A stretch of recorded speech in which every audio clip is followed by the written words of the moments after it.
Testing. There you go. Ladies and gentlemen, we ask at this time that you turn your attention to the field. Tonight, we would like to honor our seniors in their final season as a VANDEGRIFT Viper.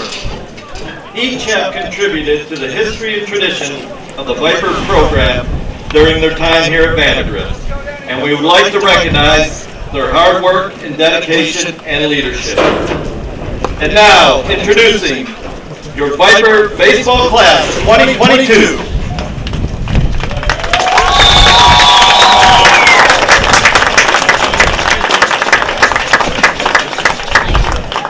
My name is Cade Cunningham. I'm a pitcher and outfielder. I'm escorted by my dad Scott and my mom Tiffany. Next year I'll be attending Phoenix College and looking to further my education in communications and journalism. My favorite baseball memory has to be last year against Cedar Park. We were down 10-1 in the 4th inning, and we came all the way back, and ultimately I ended in walk-off fashion in the 6th. And a lesson learned as a Viper that I'll take with me forever is that nothing is given and everything is earned. If you don't put in hours and hours and hours of hard work, then the results will never show. And I think that is something I will take with me the rest of my life.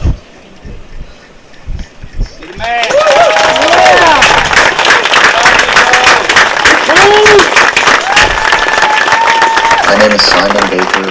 I'm a shortstop, and I'm escorted by my mom and dad, Jana and Chris. I plan to study biology and play baseball at Texas Wesleyan, and my favorite Viper memory is hitting a home run my junior year.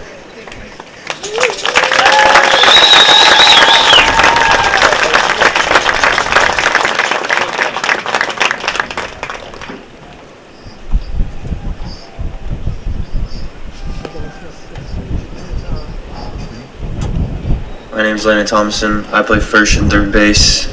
I'm getting escorted by my mom, Whitney Hickle, and my dad, Coach Hickle. Next year I'll be playing football at the University of Ole Miss. And my favorite baseball memory has to be beating Round Rock last year at home, getting to hit a home run, and getting taken away, but still finding a way to win.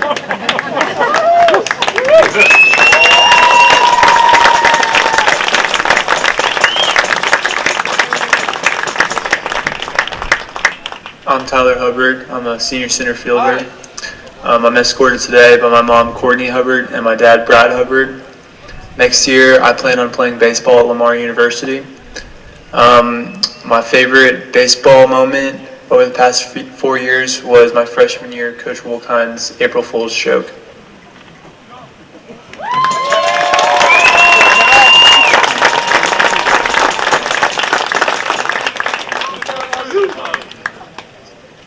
My name is Jack Nelson. I play outfield, and I'm escorted by my mom, Becky, and my dad, John. I plan to attend Baylor University to study business. My favorite VANDEGRIFT baseball memory is hitting a home run at the Home Run Derby.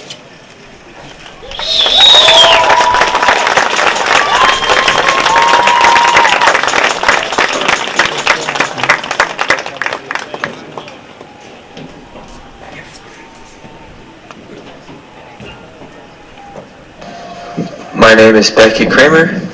I play second base and outfield.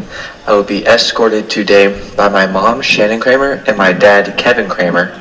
I will be attending Texas Tech University and studying energy commerce. What I took away from VANDEGRIFT baseball is to always come in with a positive attitude and always come ready to play.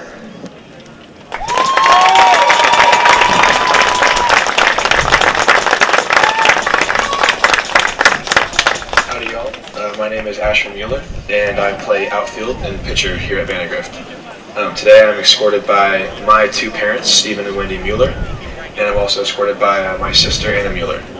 I have plans next year to attend Texas A&M University to study agribusiness, Gig'em, and my favorite two Viper baseball memories have got to be finding out that I made the team freshman year.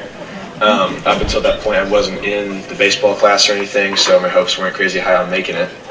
And then the other's got to be hitting a home run junior year against Cedar Ridge, and then just 2 at-bats later, Connor Freeman also hit a home run.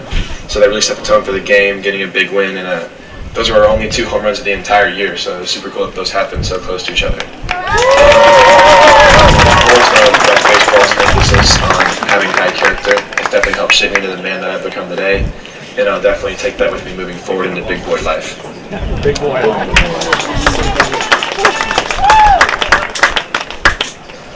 My name is Clayton Moore. I play second base. I'm being escorted by my mom, Lori Moore, and my dad, Steve Moore. Next year, I plan to attend Stanford University and major in computer science. Favorite baseball memory was Coach Wilkine's April Fool's jokes every year. And a lesson that I've learned through Viper baseball is a good bus ride home can make up for any bad game.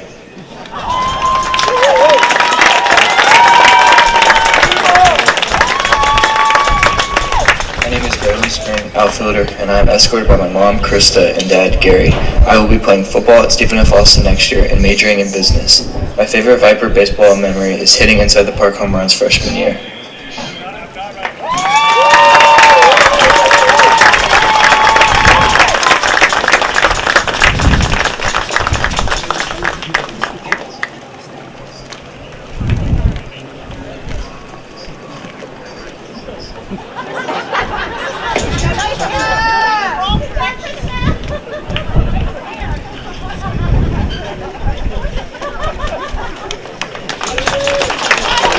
What's up, guys? My name is Daniel Farrow. I'm going to be escorted by my mom, Jennifer Farrow, my dad, Jim Farrow.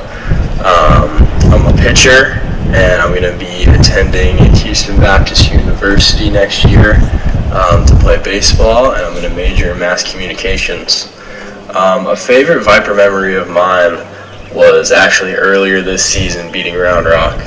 I've wanted that pretty much since I was a freshman, even more so since last year. And getting the opportunity to have that experience with my teammates was really, really cool.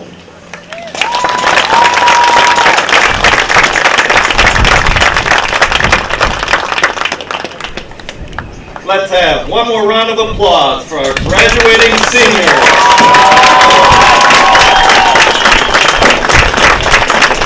We are so proud of them and wish them well. Congratulations to the class of 2022.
To break a 4-game losing streak that has come at the absolute worst possible time and keep their flickering playoff hopes alive.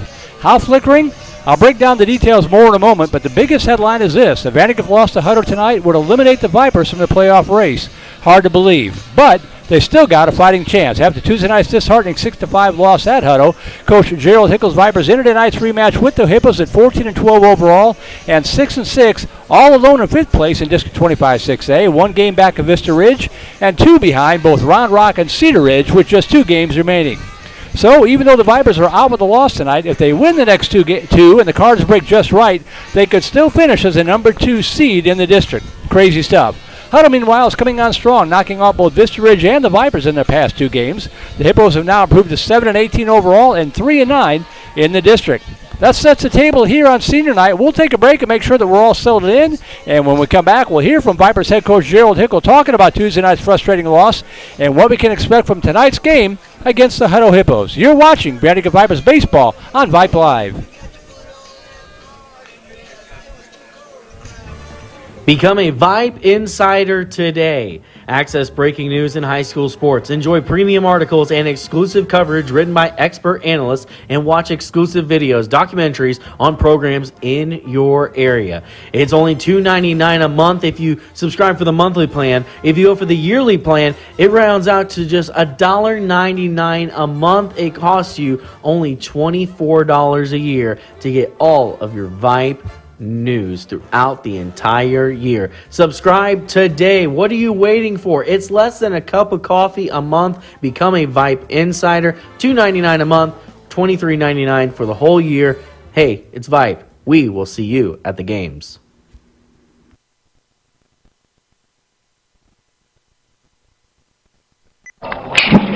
And we're pleased to be joined once again in the pregame show by the head coach of the VANDEGRIFT Vipers, Coach Gerald Hickle. And, Coach, we're starting to sound a little bit like a broken record. But, man, once again, you're right there. Just such a frustrating loss.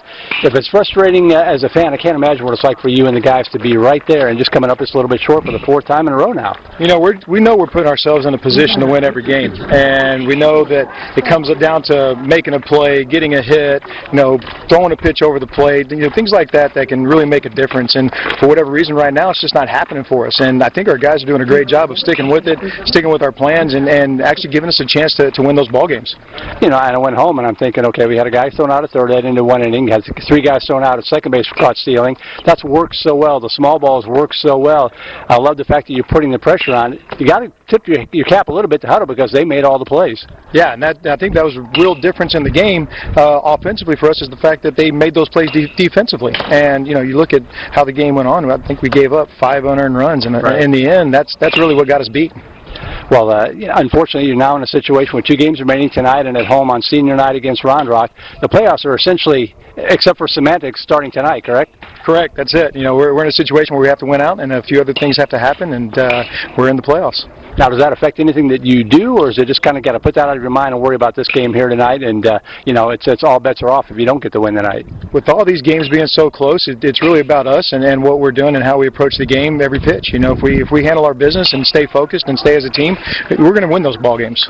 And we even talked about it a little bit on Tuesday night about the lineup changes. What's your thinking into tonight's game with the changes that you made? It seemed like it worked pretty well overall, actually, on Tuesday night. I thought we had one of our better offensive performances. We hit 6 balls that were line drives right at them, and if half of those fall, we win the ball game. So I think we only struck out 1 time, if I remember correctly. So it was a really, really good offensive performance. Unfortunately, some of those really hard hit balls didn't fall for us. So the changes that we make are based off of a lot of different things, and our guys have done a really good job of performing. And I think you look at our run average, it's really increased over the last 3 weeks. So the changes that we made are based on personnel and the guys that are ready, and we know they'll be ready to go out there and play good baseball. Well, Coach, appreciate the time as always. Good luck tonight, and hopefully we'll have something more than just pride to play for on Tuesday night. I'm with you on that.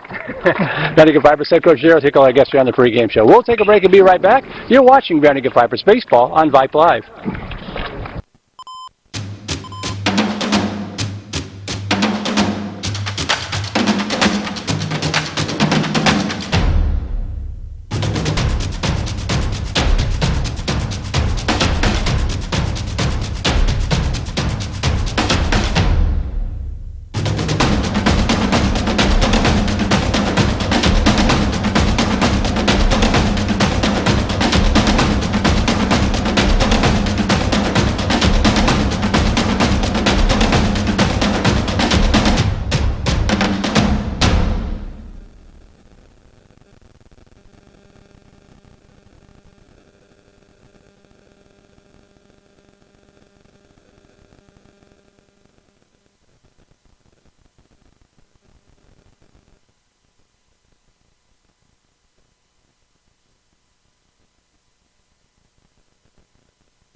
broadcast tonight, marking our 609th Vipers cast overall on KMAX Sports and Vype, dating back to 2009, our 172nd Vipers baseball broadcast here on the network.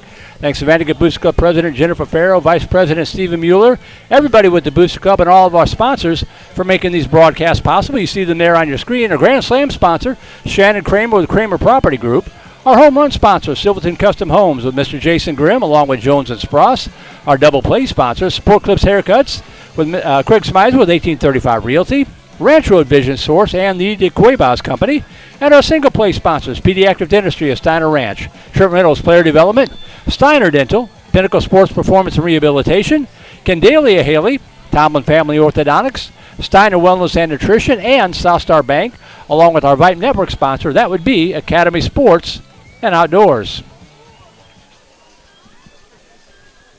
Beautiful night here in Austin, Texas. A little warm, about 82, 83 degrees. Gusty as usual, but a beautiful night for baseball. Tuesday night's loss in Hutto throwing a major wrench into the Vipers' playoff gears, but Vandegrifft still has a couple of paths open to get into the postseason. As we take a look here at the current standings, the Bears repeating, and not to harp on it, but a loss tonight would eliminate the Vipers from the playoffs. A loss means the best they could finish would be 7-7, and with Westwood sitting on 10 wins and Round Rock and Cedar Ridge already at 8, the only team the Vipers could potentially catch would then be Vista Ridge, and the Rangers own the tiebreaker by virtue of their sweep over Vandegrifft last month. So we're just going to assume the Vipers are going to win tonight. Westwood is in the playoffs after edging Cedar Ridge 1-0 on Tuesday and has clinched at least a piece of the district title. They can lock down the number 1 seed with a win either tonight or Tuesday night against McNeil. Cedar Ridge and Round Rock can both clinch playoff spots with wins tonight, while Vista Ridge could also clinch a playoff spot with a win and a Cedar Ridge win, or at least secure a play-in spot if the Raiders lose. Trust me, the tiebreaker rules can be counterintuitive. However, Round Rock and Vista Ridge play each other, so all three of them can't win. That's the wiggle room that the Vipers need. So, Viper fans should definitely hope for another Warriors win over Cedar Ridge to pull the Raiders closer.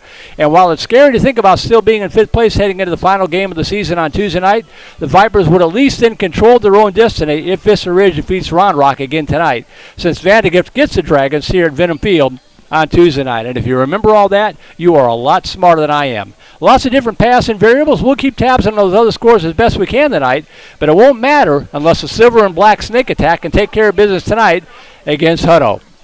We'll take another break and be right back. You're watching Vandegrifft Vipers Baseball on the Vype Live Network. What is Vype Live? Vype Live is one of the largest and most respected broadcast and live stream networks in the state of Texas. Vype Live broadcasts any sport you can think of for youngsters of any age, from Pee Wee and Pop Warner to high school, club, college, semi-pro, and beyond. We also broadcast plenty of academic, fine arts, and community-related events as well, and now as partners with Flow Sports. Email us at info@vipemedia.com to find out more. Vype Live. We bring your teams to you. Interested in Vype Campus? Vype Campus brings our popular citywide media days right to your doorstep.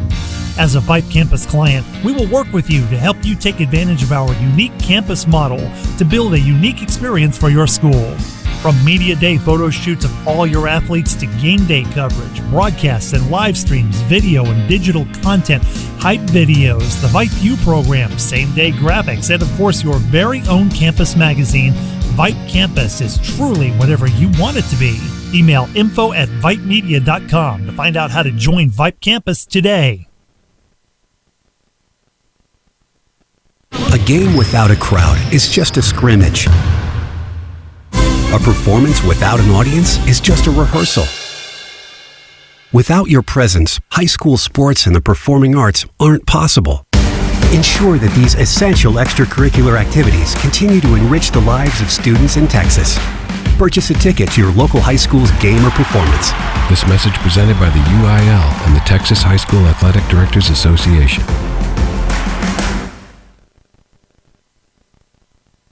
Hey high schoolers, are you interested in a career in sports media? Vype can help. Launched in 2017, our Vype U Ambassador Program is a one-of-a-kind educational scholarship program that offers high school students a chance to gain hands-on experience in the sports media field. VipeU also gives students a platform to build their portfolio of creative work under the guidance of Vype's seasoned professionals. From covering games to publishing photos, writing articles, and conducting on-camera interviews, each VipeU ambassador receives an immersive experience geared toward their interests, while promoting their own school and preparing them for their future. Email info@vipemedia.com to find out more about VipeU today.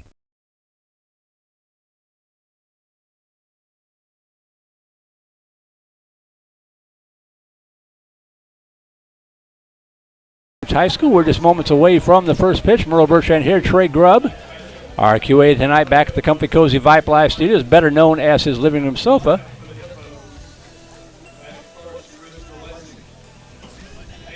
Get my scoreboard updated here.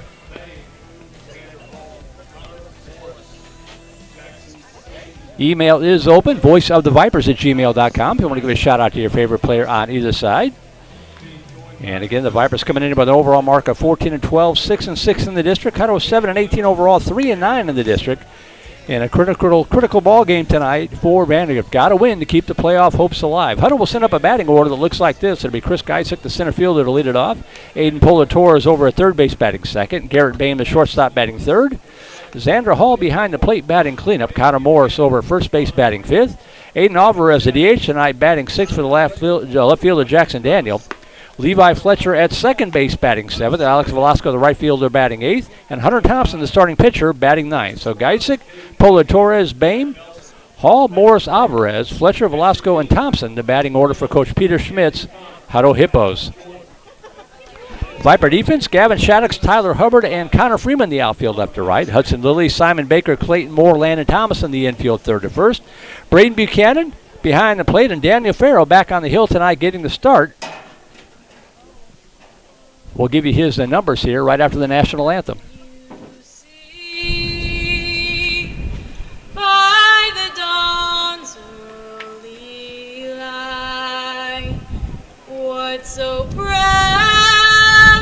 we hailed at the twilight's last gleaming, whose broad stripes and bright stars through the perilous fight for the ramparts we watched were so gallantly streaming, and the rocket dragon, the bombs bursting in air, gave proof through the night.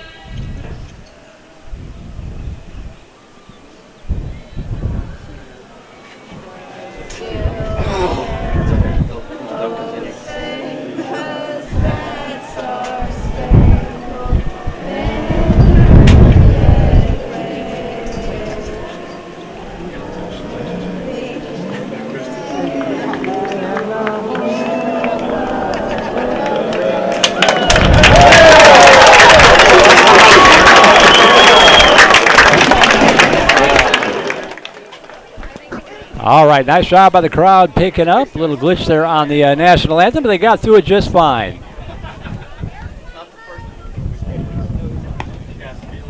We're just a moment or two away. Again, Daniel Farrell, the starting pitcher tonight for the Vipers, making his 11th appearance on the season, a record of 6-2, 39 2/3 innings pitched, giving up 27 hits, 15 runs, 14 of those earned, struck out 50, walked 31, and an ERA of 2.47. All stats unofficial.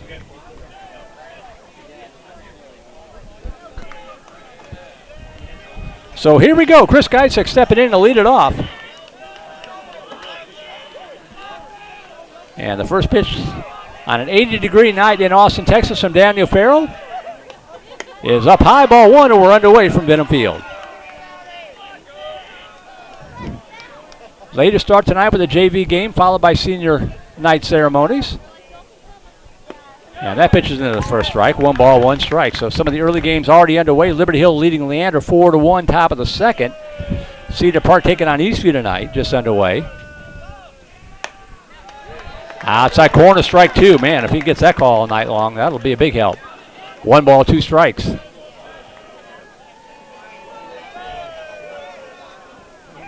1-2 pitch from Farrell. Curveball, beautiful pitch in there. Called strike 3, 1 away.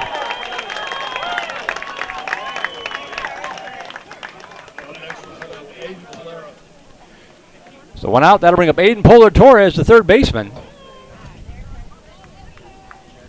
323 to the left field foul pole, 325 to right field, 380 to dead away center field. Gusty wind blowing from right to left, all grass and dirt, the way God meant baseball to be played. Top of the second over at Cedar Ridge, no score between Westwood and Cedar Ridge. Again, if you're a Viper fan, can't catch Westwood anyway, may as well knock Cedar Ridge back down to the pack. In the first strike, 1 ball, 1 strike, so we'll keep an eye on that one. We'll keep an eye on Round Rock and Vista Ridge. That's the critical game right there. And the first strike, 1-2. Cedar Park leading Eastview 4-1, bottom of the second. 1-2 pitch. Swing and a miss, strike 3. Drop third strike. Buchanan has to hustle to get to it. Can the throw be in time? And it's not going to get there. It's going to be a strikeout, but a pass ball, and the runner's at first base.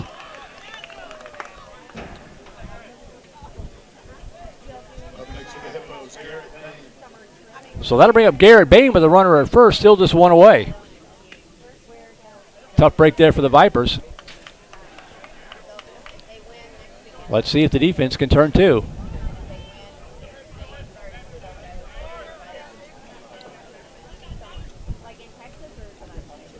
Down low, nice job by Buchanan, smothering that one, ball 1.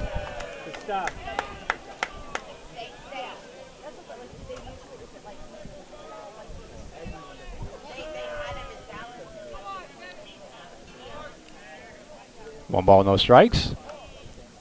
Swing and a miss, strike 1.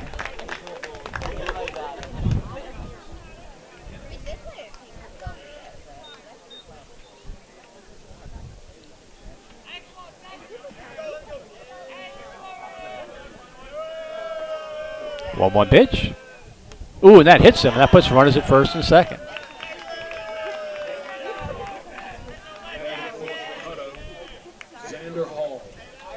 That'll bring up the catcher, Xander Hall, with 1 out, runners at first and second.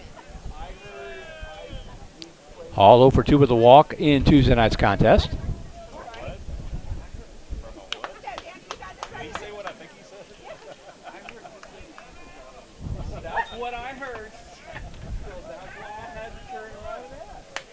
So hopefully Farrell can just settle down, throw some strikes. 1 out, runners at first and second.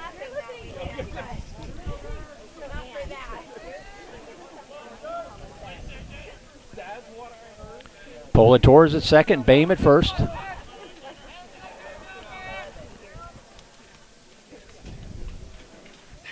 And popped up on the right side. Looks like it's going to get out of play. Strike 1 to Hall. Nice crowd in hand on a Friday night. The Hutto folks traveling well.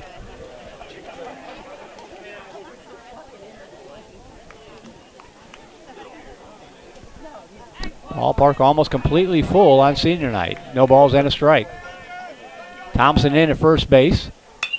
That one off the bat handle, and Thomason with a leaping catch. Not sure why he leaped, but he made the catch. That's all that matters. 2 away.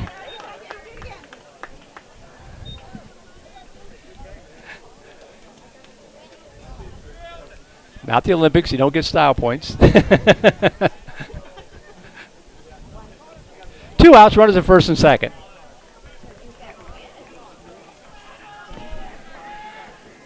And that'll bring up Connor Morris, the first baseman. 2 outs, runners at first and second. Check the swing. That's going to be in there for a strike at the letters.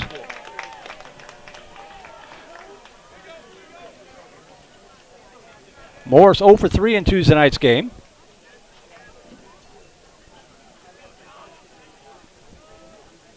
Oh, 1 pitch from Farrell. That's going to be a line shot, and that's going to drop in there for a base hit. They're going to wave the runner around, the throw coming in, and it gets loose on the infield. It's going to be an RBI single. as the pass ball and the hit by pitch comes back to hurt the Vipers. 1-0 Hutto.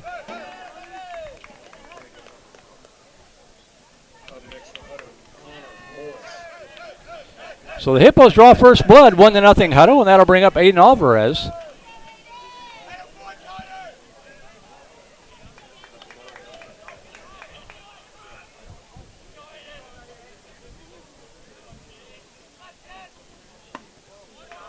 Misses inside, ball one.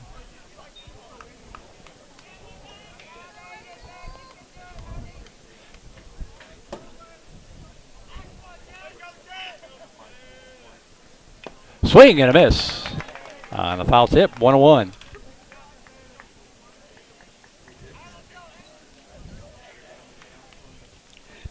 Top of the second at Vista Ridge, 7-0 Vista Ridge over Round Rock. Holy cow.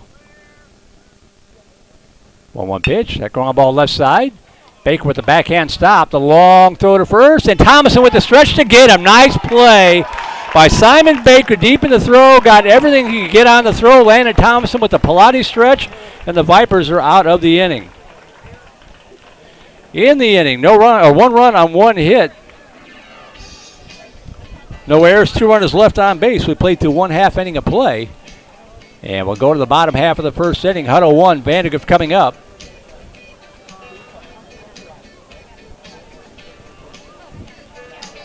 The Vipers will send up a batting order that looks like this. Jackson Lewis, a DH tonight for Farrell, the pitcher. They lead it off. Clayton Moore batting second, playing second. Braden Buchanan behind the plate batting third. Connor Freeman in right field batting cleanup. Gavin Shaddix in left field batting fifth. Simon Baker, a shortstop, batting sixth. Landon Thomason over first base batting seventh. Tyler Hubbard, the center fielder, batting eighth. And Hudson Lilly, the third baseman, batting ninth. So Lewis, Moore, Buchanan, Freeman, Shaddix, Baker, Thomason, Hubbard, and Lilly, the batting order for Coach Gerald Hickles, Vandergift Vipers.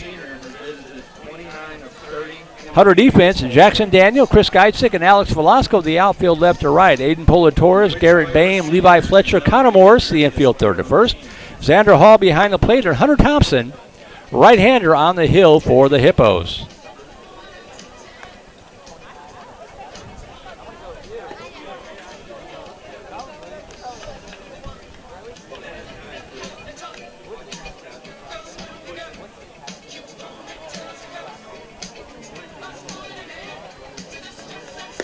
If you have an answer, bring it to the press box.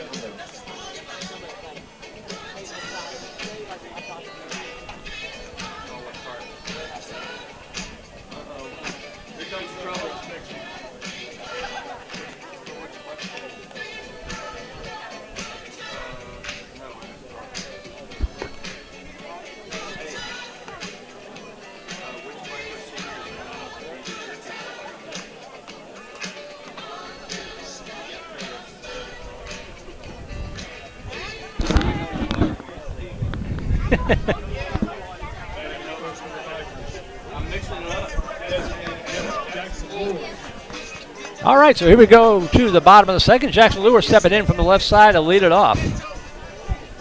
And the first pitch to Lewis is letter high for a strike, strike one. Lewis a 274 hitter, no home runs, 8 RBI with a double and a triple. Tied for the team lead in walks with the number 2 hitter, Clayton Moore, with 14 apiece.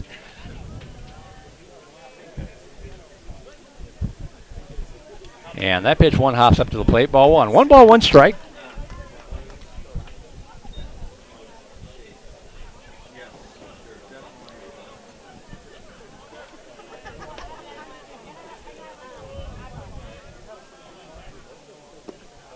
Swing and a miss. Strike 2 to Lures. Cedar Ridge has jumped on top of Westwood 1-0. Still batting bottom of the second inning.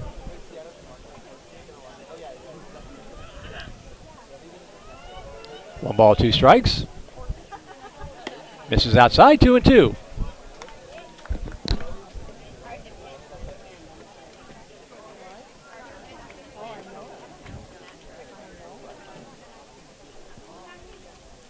Two pitch on its way.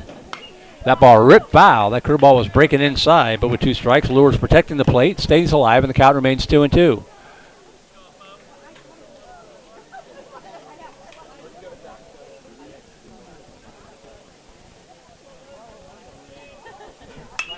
That ball hit in the air to left center field, pretty well tagged. Going back to left field's going to fall down, and the ball's going to roll to the wall. Rounding second and heading for third is Lures. The throw coming in is going to be close at third. It throws up the line, and he slides right into the tag.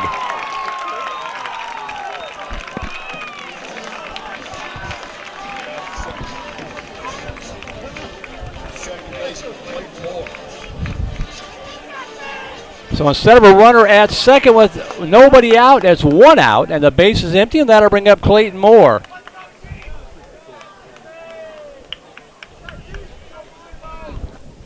That's a tough way to start the ball game, and echoes a Tuesday night.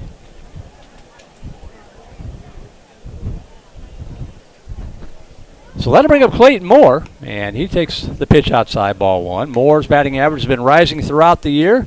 243 hitter now, no home runs, 11 RBI with a double. And again, 14 walks on the season for the Lone Ranger. Takes that pitch at the knees, and the count evens up 1 ball, 1 strike.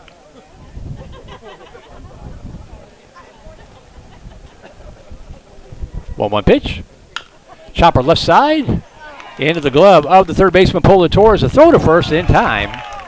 And they're 2 away.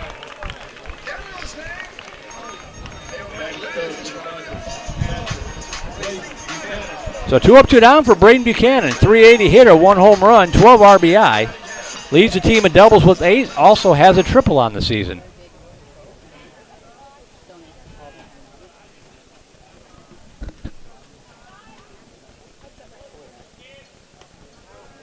And a pitch down low, ball 1 to Buchanan.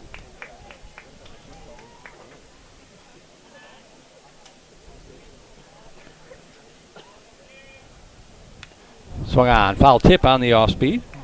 1 ball, 1 strike.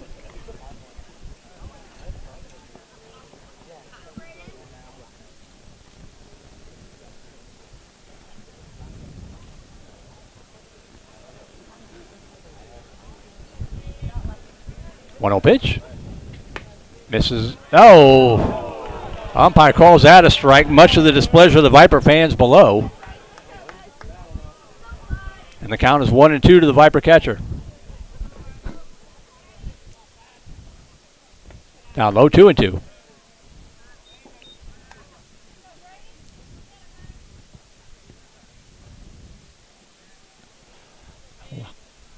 Lights are on here at Venom Field. 2 balls, 2 strikes. And they're called strike 3, and the inning is over. So no runs, 1 hit. The runner thrown out at third trying to advance, so no errors and nobody left on base. Well, you play through 1. We'll go to the second. Down 1-0.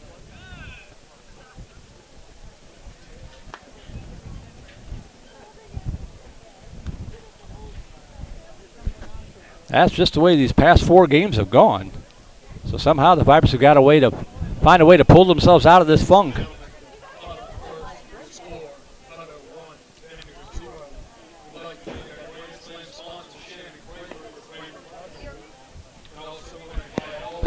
So it'll be 7, 8, 9 hitters due up here for the Hippos. Fletcher, Velasco, and Thompson.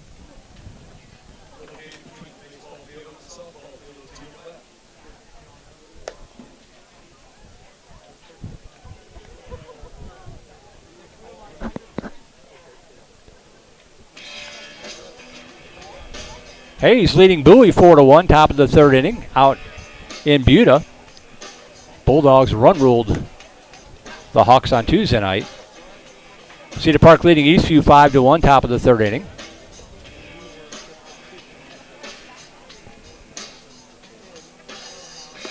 $15 games on the network tonight, 3 of them up in Dallas, a couple in Houston, the rest here in the Austin area.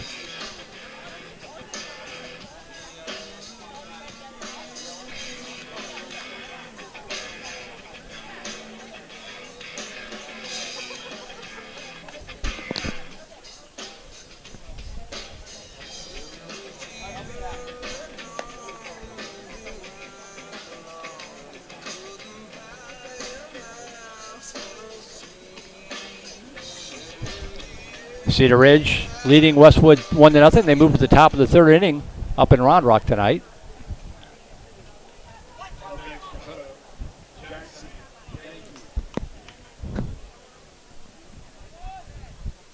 So here's Levi Fletcher to lead it off for the Hutto Hippos, and swings and fouls it back. Strike one.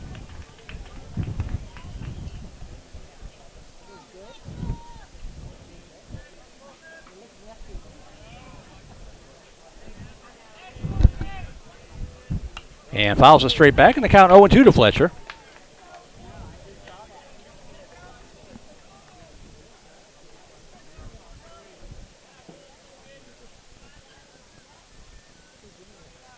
Oh-2 pitch. Wastes it down low, and the count goes to 1-2. Velasco on deck. Hunter Thompson in the hole for the Hippos. Farrell looking for a nice quick 1-2-3 inning here in the second.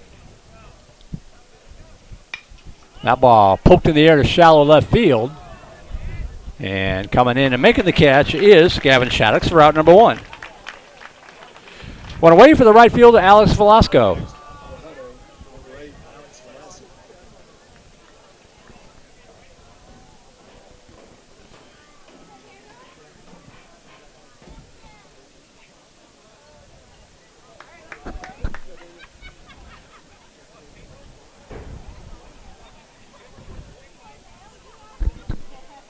So Velasco digs in from the right side. One out, base is empty. The pitch from Farrow.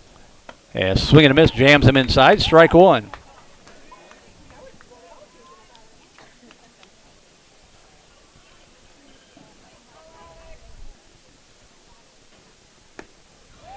Paints the outside corner this time, and the count 0-2. Umpire has an expansive strike zone as long as it stays that way for both sides. That's all you can ask for. No balls and 2 strikes. Tapped third base side, but foul. The count remains 0-2 to Velasco.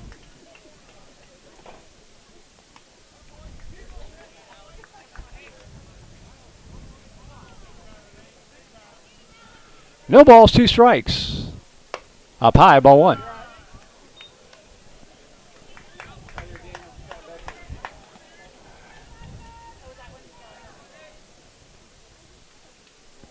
One-two pitch.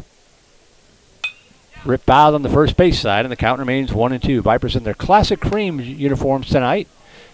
Vandergrift in black scripted lettering across the front with the black cap. The black spats. The 1-2 pitch. Ground ball right side. Takes a bit of a weird hop, but Clayton Moore has it and tosses over to Thomason. The 4-3 put out makes it 2 away. So 2 outs, base is empty for the starting pitcher, Hunter Thompson.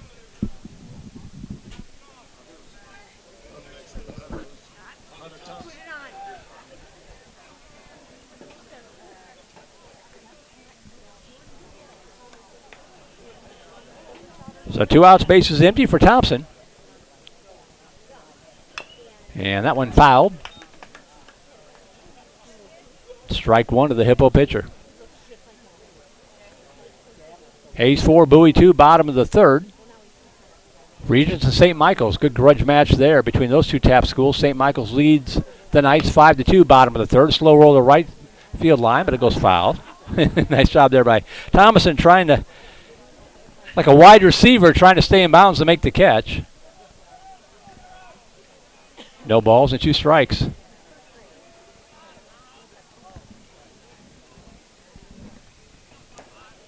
Oh, 2 pitch. Wasted outside, 1-2.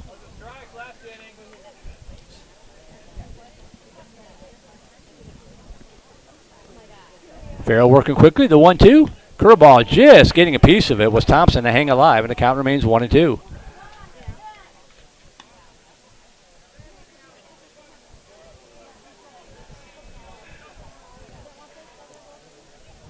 One ball, 2 strikes. Ground ball up the middle, off the glove. And Moore adjusts quickly and gets to it, and it'll go in the books as a 1-4-3 put out. And the Hippos are done in order. Off the glove of Farrell, rolled over to Clayton Moore. Moore recovered and tossed it over to Thomason, and that'll do it. All right, we have 2 more trivia questions for senior night. Bring your answer to the press box window. Which Viper senior has met a dude perfect? Which Viper senior recently taught himself to play guitar?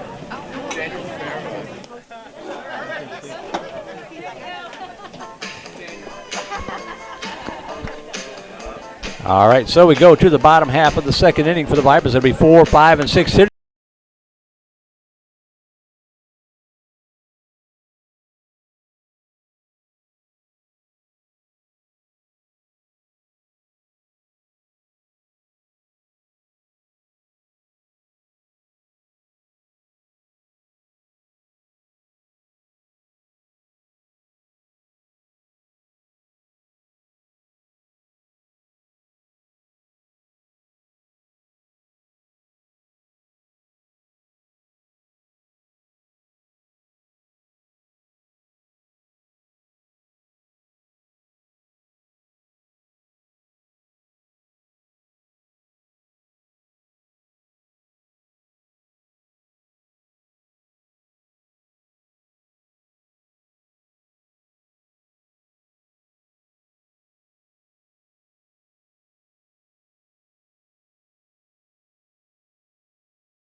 Fort Bend Ridge Point leading Travis 4-3. That's a softball game. Friendswood over Sterling 4-1 in baseball. Mustangs, a well-established program. As we get underway here in the bottom of the second, and Connor Freeman will foul out on the plate to the left side. Strike one. Freeman batting .309 in the season. No homers and 10 RBI. A couple of doubles and a triple. Looking to start off a big Viper second. And looks at that pitch down low. Ball one.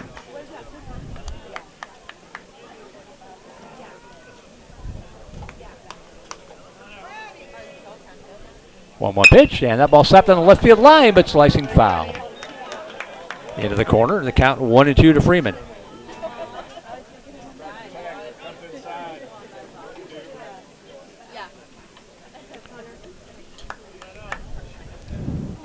One-two pitch.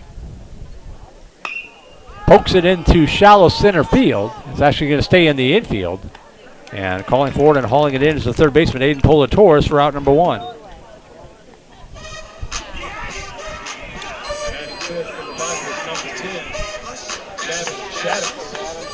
Now that'll bring up the hot-hitting Gavin Shaddix, a .396 hitter on the season. No homers with 4 RBI, a couple of doubles and a triple.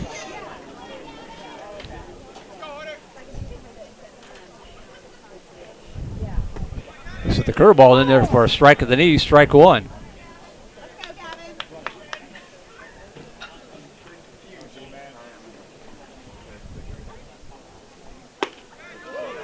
That's in there for a strike. No balls, 2 strikes to the Viper left fielder.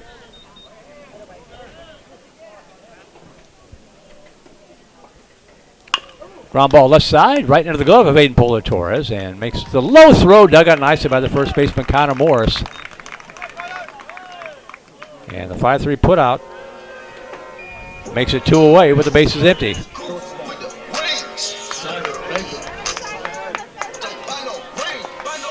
Starting to wonder how these guys are 7-18. That'll bring up Simon Baker, the shortstop, .315 hitter, no home runs, 3 RBI, 4 doubles and a triple. 2 outs, base is empty.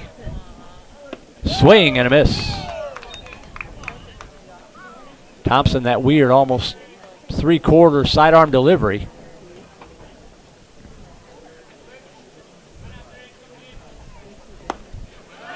That's in there for a strike, and the count 0-2 to Baker.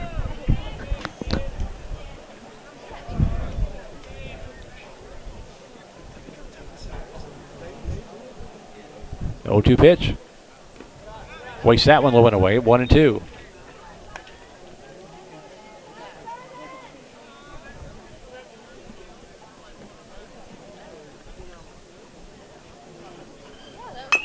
Chopper right side. Charging is the second baseman, and it's off his glove. And Baker will be aboard.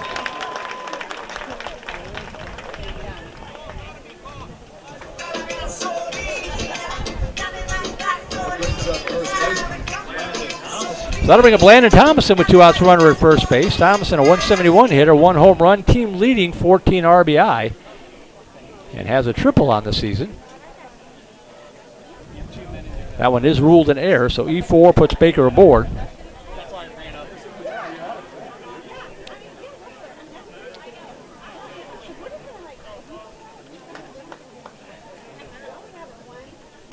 Chopper going to get up the middle for a base hit, and the Vipers have runners at first and second with 2 away.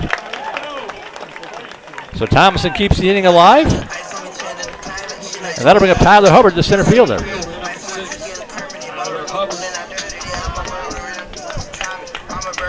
Hubbard's batting average slowly coming back up, 159, no home runs and 7 RBI.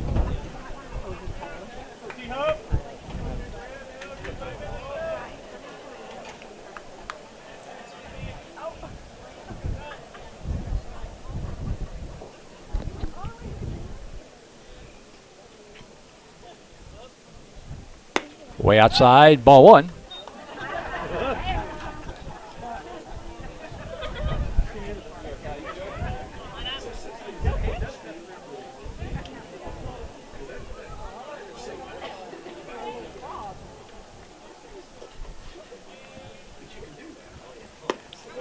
At the knees for a strike. 1 ball, 1 strike.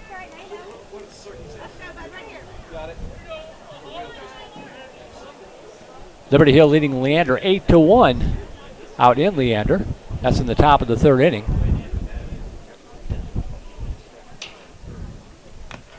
Swung on, foul tip. In that District 25-5A, Cedar Park, Rouse, Liberty Hill, and Georgetown are all in a 4-way tie for first. Leander, the only other team that's still alive, they're 2 games back. 1-2 to Hubbard.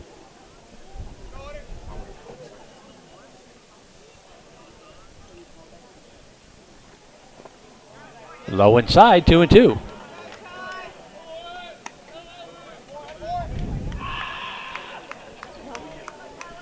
Hudson Lilly on deck if Hubbard can keep the inning alive.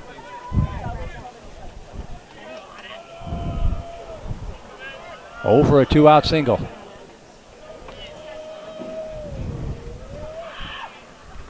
Lays off of it. The umpire flinched but doesn't pull the trigger, and the count goes full. Big pitch early in this game. 3 balls and 2 strikes to Hubbard. Baker at second, Thomason at first with 2 outs. Thompson working from the stretch, the 3-2 pitch. Called strike 3. Gets the side-eye look from Hubbard, and the inning is over. So in the inning, no runs on, 1 hit, 1 error, 2 runners left on base. Will you play through 2? We will go to the 3rd. Still down 1-0. You're watching Vandegrifft Vipers Baseball on Vype Live.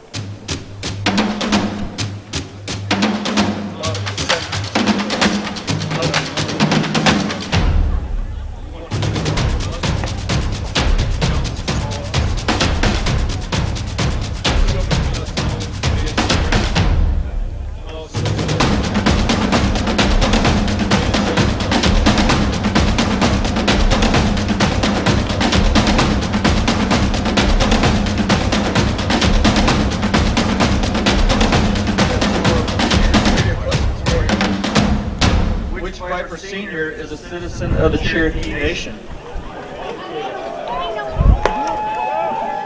Which Viper Sr. was newspaper famous for working on a shrimp boat in the Gulf of Mexico?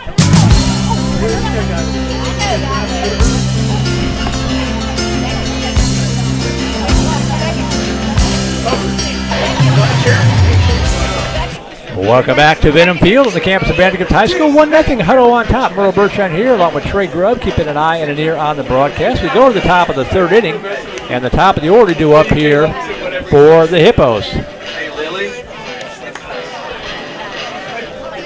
Hey, Lily. Let me give you this one instead. I'm like, I know that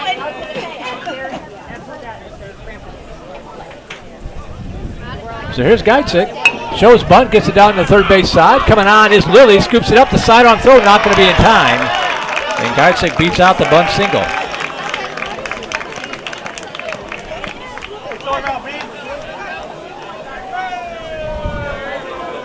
Lilly got to it clean, did all he could do, but as you would expect from your leadoff hitter, Geitzik with pretty good speed, and he beats the throw. So here's Polo Torres. Struck out but reached on a pass ball. And it's come around to score the only run of the game thus far. He shows bunt. Pitch up high, snap throw down to first, and Thomason making a nice stab to keep that one from going down to the corner. Gets it open from Buchanan, made it close. 1 ball, no strikes to Polo Torres. Final in Houston, Friendswood over Sterling. Baytown Sterling, 4-1. Showing bunt again, and that pitch is in there for a strike. 1 ball, 1 strike.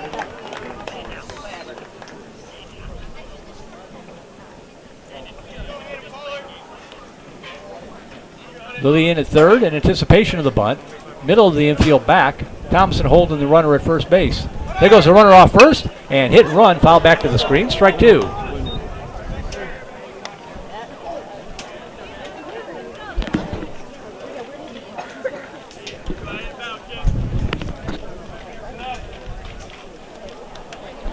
One ball, 2 strikes to Polo Torres. Farrell working from the stretch and the 1-2 pitch. Snaps over the first and runner back.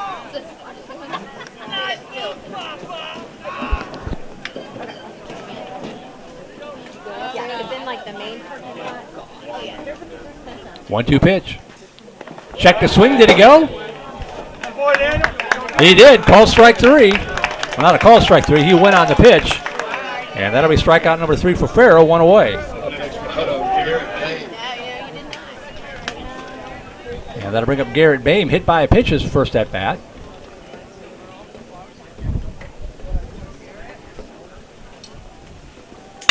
Ground ball. This might be 2. Moore's got it. He'll pivot, throw to short for 1, to throw to first. In time for the double play.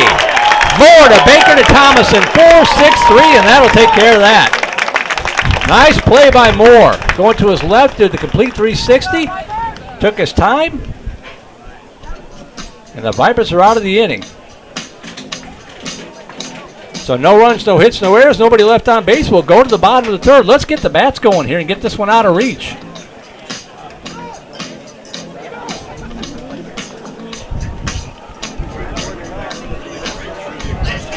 For the Vipers, it'll be 9-1 and 2 hitters due up here. Lilly, Lures, and Moore due up.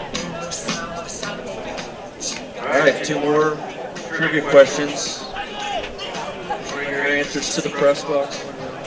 That was actually no run 1 hit. There was a bunt single to lead off that inning. Go-to meal is McDonald's. Which Viper senior is infatuated with orange construction cones? That, ladies and gentlemen, was a 6-pitch inning for Daniel Farrell. 5 of those for strike. 4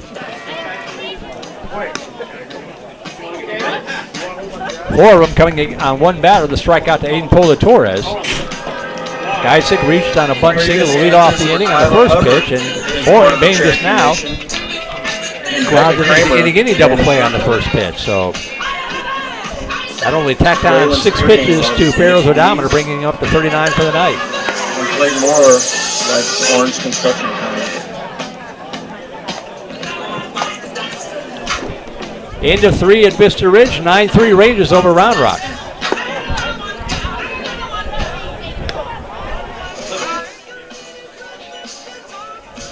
Bottom of the third, Cedar Park 7, Eastview 2. Go to the top of the fourth, that's Cedar Ridge, 2-0 now. Cedar Ridge over Westwood. As Hudson Lilly steps in, a 281 hitter on the season, no homers and 9 RBI, with 3 doubles on the season. Swings on the first pitch, fouls it back, strike 1.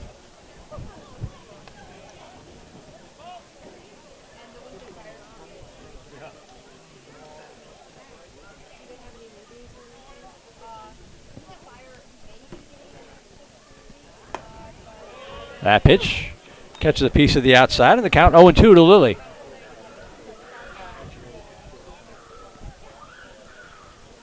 No balls, 2 strikes. That ball slapped into left field for a base hit. That might get by the outfield and go to the wall. Willie with good speed. He's going to run first, and he's going to hold up there. Nice job by their left fielder out there, Jackson Dan, who got to that ball and cut it off to keep it from going to the wall. But the Vipers have the leadoff runner aboard, and back to the top of the order will go to Jackson Lures.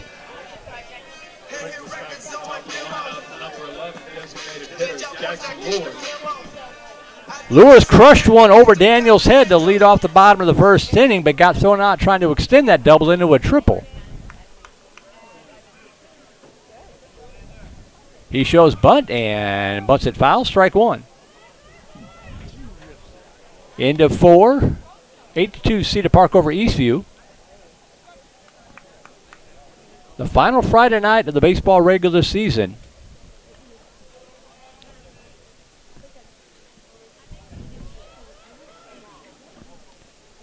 Oh, 1 pitch.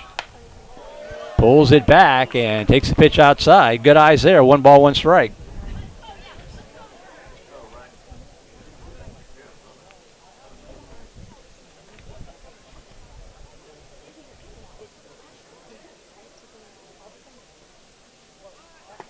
Bunts through it, misses. Snap though down to first. Almost threw it away. Nice job by the first baseman Morris to save the throwing error.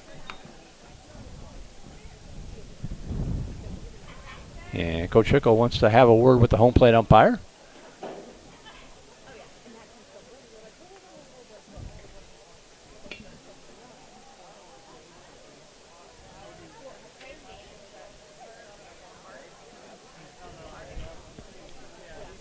Gesturing towards the pitcher. I'm not sure if he's thinking maybe he does not come to a complete stop.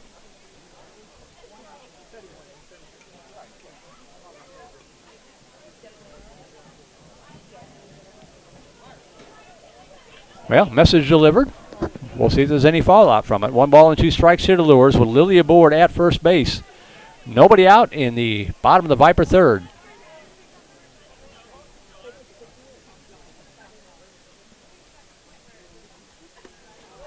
Misses outside, 2-2.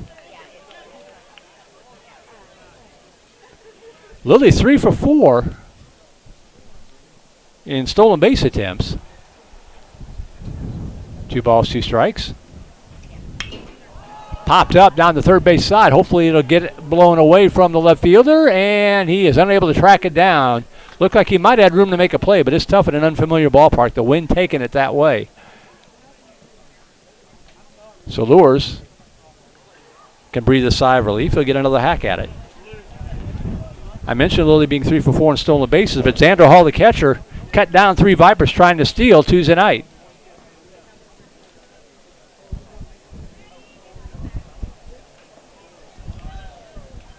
So 2-2 to Lures.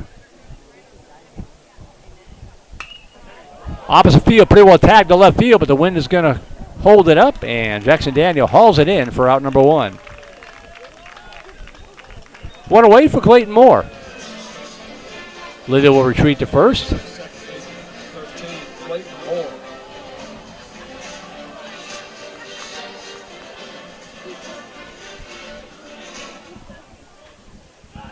Moore grounded out to third back in the first inning.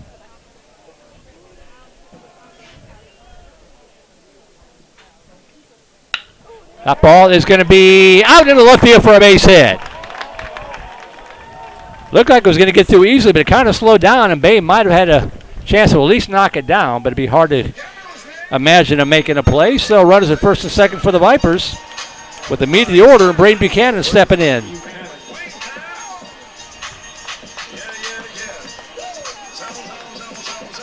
Well, Vipers' second look at Hunter Thompson.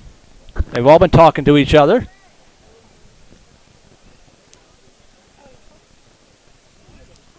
Lily at second, Moore at first with 1 away, and Buchanan looks at that pitch inside, ball 1.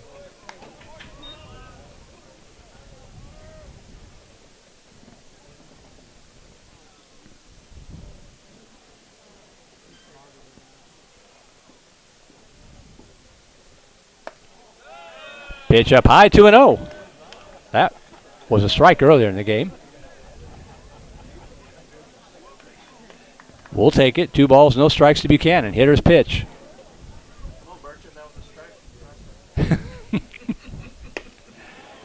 Misses outside, and the count 3-0. That's usually prime territory for a makeup call, but 3 balls, no strikes to Buchanan. Connor Freeman on deck.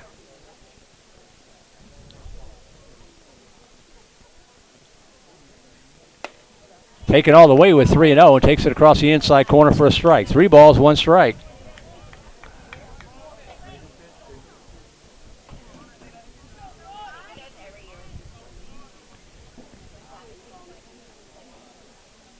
Three-one pitch. Fouled it off the bat handle. Would probably like to have that one back, and the count is now full to Buchanan.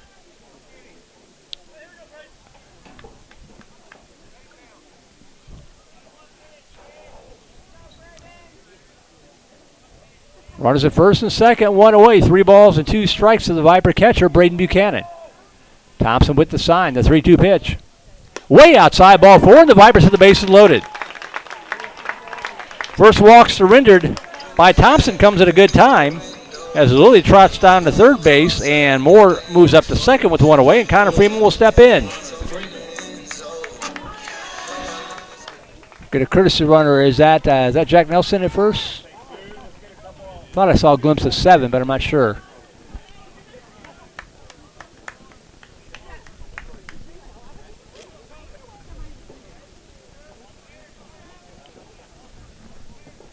Freeman popped out to third back in the second inning. Yep, it is. Jack Nelson running for Buchanan. Misses outside, ball 1.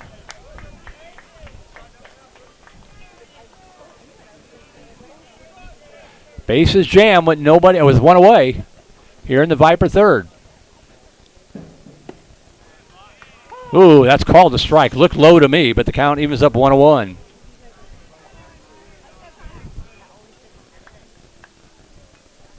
And now time is called. Lilly at third, Moore at second, Nelson running for Buchanan at first. 1 ball, 1 strike to Freeman. That's going to get the run home with nothing else. That's going to do more than that. It's going to go to the wall. Riding first, heading for second as Lilly comes in. They're going to wave around Clayton Moore. They're going to hold the runner at third. The 2 RBI double to right center field off the bat of Connor Freeman. And the Vipers have their first lead of the night.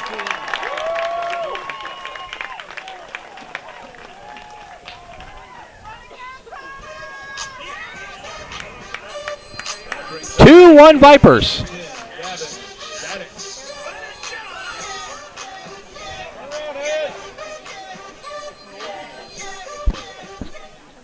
And that's going to draw a visit to the mound from head coach Peter Schmidt. Nice guy. Got a chance to meet him before the game tonight. Very humble about Tuesday night's game.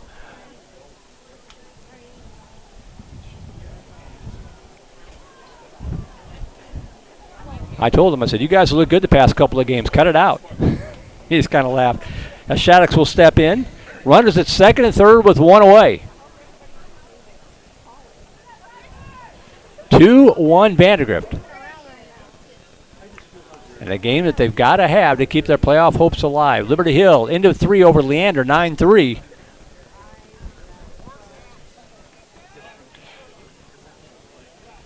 Nelson at third, Freeman at second.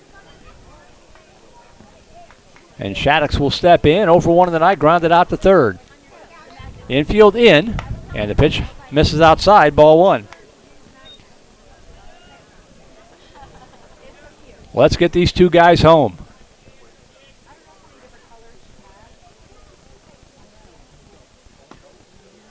Catches the corner, says the umpire. Strike 1.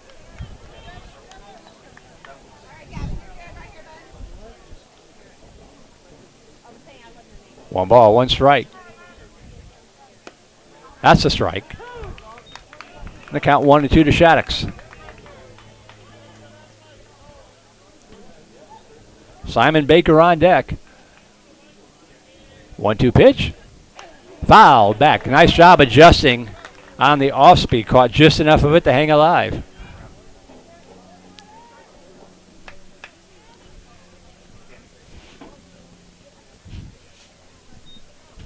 One ball, 2 strikes to pitch.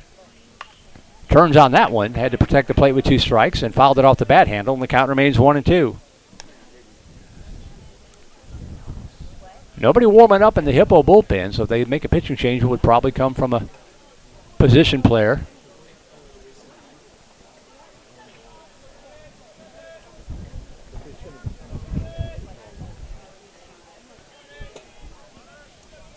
One-two pitch. Slap to the left side, and that's going to score the run. Now they're going to come to the plate to throw, and they're going to get him at the home plate. Another base running error by the Vipers. You got to make sure that goes through. Took a good throw, though, by the shortstop, Bame. And it's going to be 6-2 at the plate for out number 2. Shattuck's aboard on the fielder's choice. Freeman stays put, now 2 away.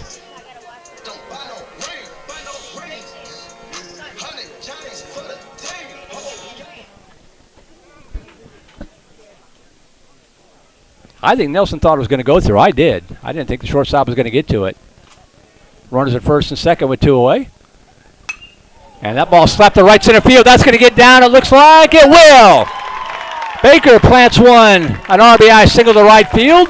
And that scores Connor Freeman to make it now 3-1.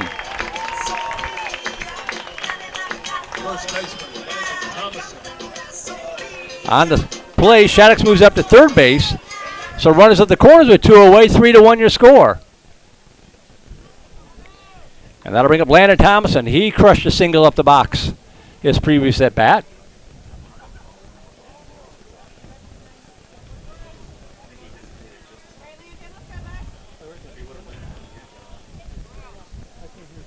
So 3-1 Vandegrift. Thomason steps in.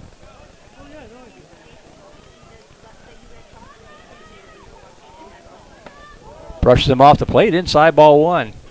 Now, the last 3 times the Vipers have had 3-run leads, they've given up 4 runs the next at bat. So hopefully he'll get a double here and boost it to a 4-run lead. Swing and a miss, strike 1. That's called reverse. That's a reverse media jinx, see? Yeah.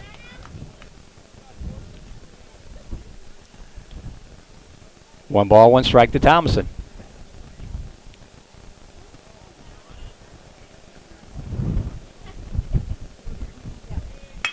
That ball line shot into left field for a base hit. That will get the run home. 4-1 Vandegrift. Forget what I said. I'll take a 3-1 lead. Thomason 2 for 2 of the night. That one scores Shaddix. Baker moves up to second. 4-1 Vandegrift. And that'll bring up Tyler Hubbard.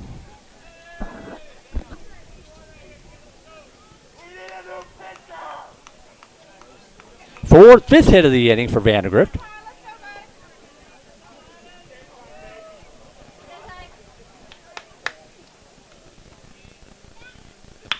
That ball is a foul ball. Foul ball, says the umpire.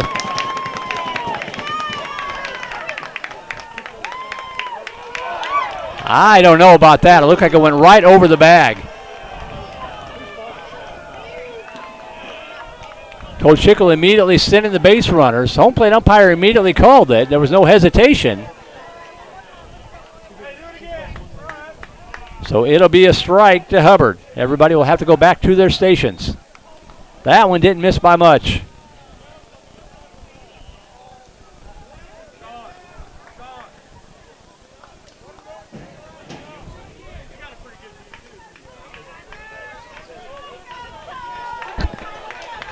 Yeah.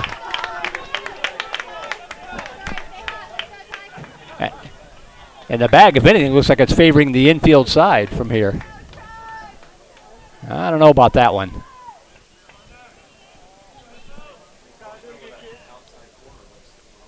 Right. And Hubbard turns on that one again, and the count 0-2.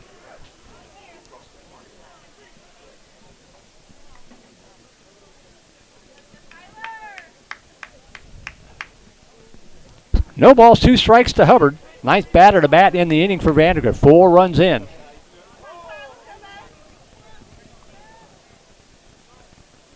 Oh, 2 pitch. Got just a piece of it to hang alive.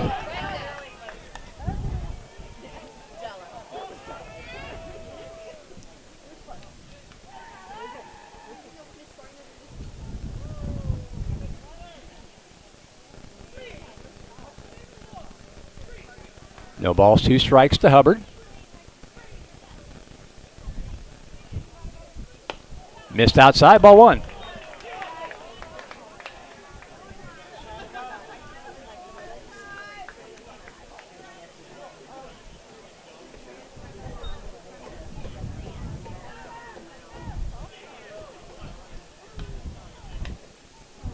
Pitch from Thompson.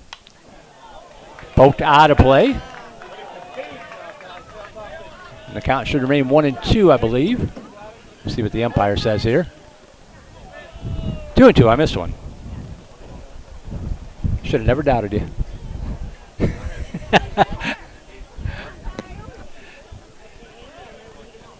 2 balls, 2 strikes. Down low, ball 3. The count is full to Tyler Hubbard, Hudson Lilly, who started off the uprising with a leadoff single on deck.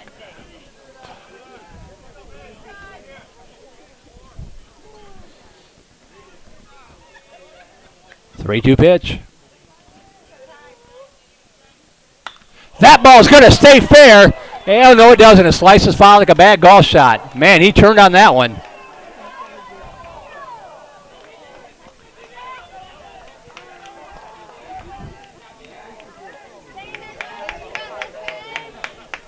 If I was a baseball and I'd have arms, I'd be waving a white flag. Tyler Hubbard has hit a couple of hard baseballs just at bat. Pitch number 9 coming to the Vipers center fielder. Baker remains at second. Thomason at first with 2 away.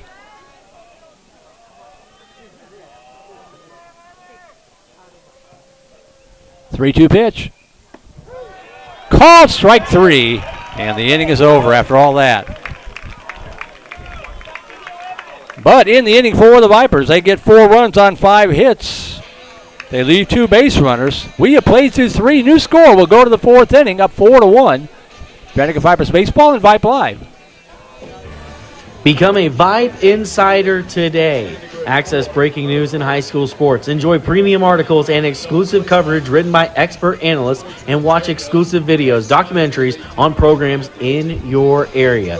It's only $2.99 a month if you subscribe for the monthly plan. If you go for the yearly plan, it rounds out to just $1.99 a month. It costs you only $24 a year to get all of your Vype news throughout the entire year. Subscribe today. What are you waiting for? It's less than a cup of coffee a month. Become a Vype Insider. $2.99 a month, $23.99 for the whole year.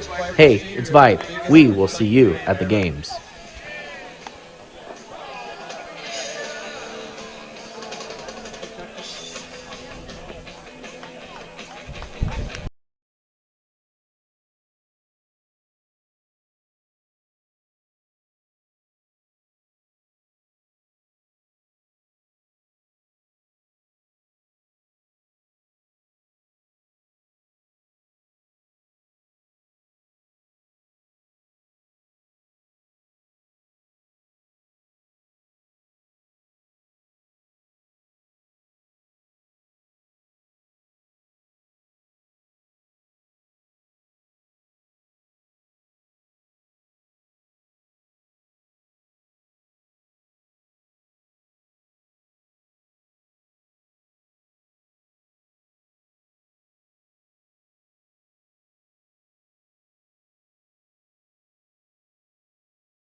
In the first inning.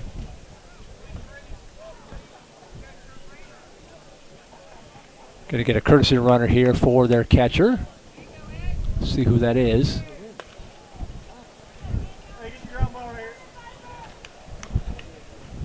That one is ruled a single.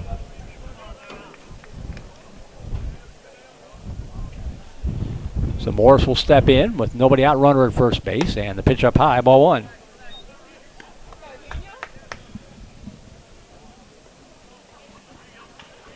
Number 23 for the Hippos. Sky high pop up in the shallow left field. Drifting over is Shaddix up against the line, and Wynn playing tricks with him. He had to kind of pivot around, but he stayed with it and made a tough catch for the first out of the inning. That was an adventure. So 1 out, runner at first. That'll bring up Aiden Alvarez. Thanks for Hutto, Aiden Alvarez. Jeremy Garcia, the runner at first base.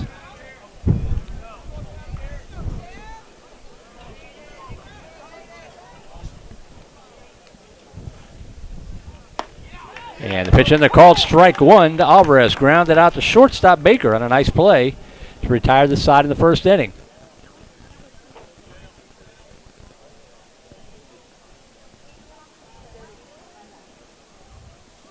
Swing and a miss, strike two.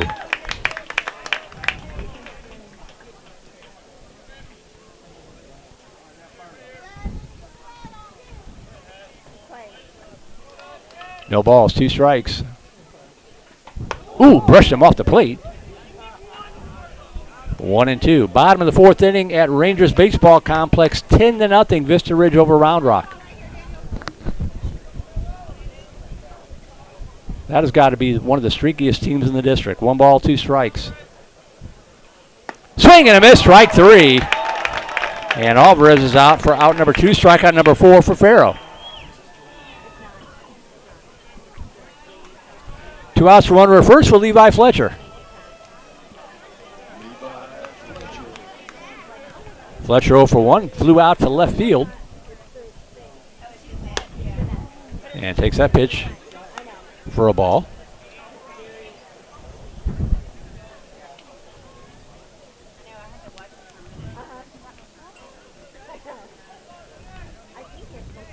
There goes the runner off first. Buchanan licking his chops to throw down to second. Might be a little high.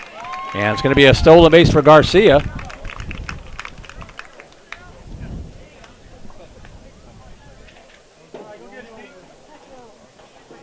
That doesn't happen very often. 2 balls and no strikes to Fletcher. Bottom of the 4th inning, Cedar Park over Eastview 11-2. Swing and a miss, strike 1. What we used to call a KMAC Cup game, 1 game, 2 broadcasts. Liberty Hill leading Leander 11-3, middle of the 4th inning over at Leander. 2 balls and a strike now to Fletcher. Pitch misses down low, 3-1. 2 outs, runner at second.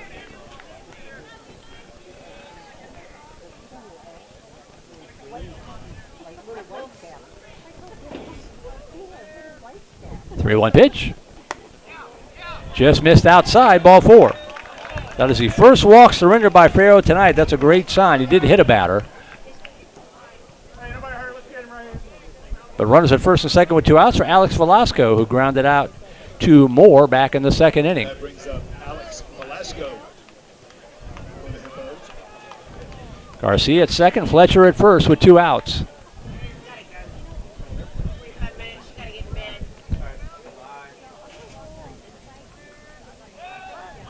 Farrow pivots. Nobody covering the bag.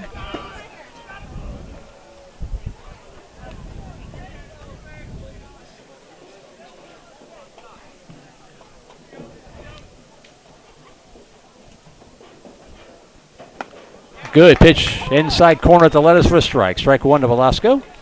Email still open, voiceofthevipers@gmail.com.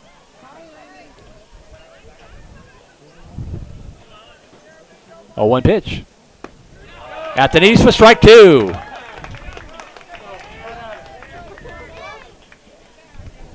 No balls, 2 strikes. Farrow 1 strike away from getting out of the mini jam here in the 4th inning. The pitch. Swing and a miss, strike 3. Ball gets away. Buchanan tracks it down. Throws to first in time. Good job, Braden Buchanan. That ball dribbled a long ways away. Never panicked, made a good throw, and the inning is over. So no runs, 1 hit, no errors, 2 runners left on base. And we are halfway through this one, up 4-1. Vandegrifts breaks that little mini curse. They score 3 in the top of the frame and don't give up 4 in the bottom of the frame. See, I broke the curse.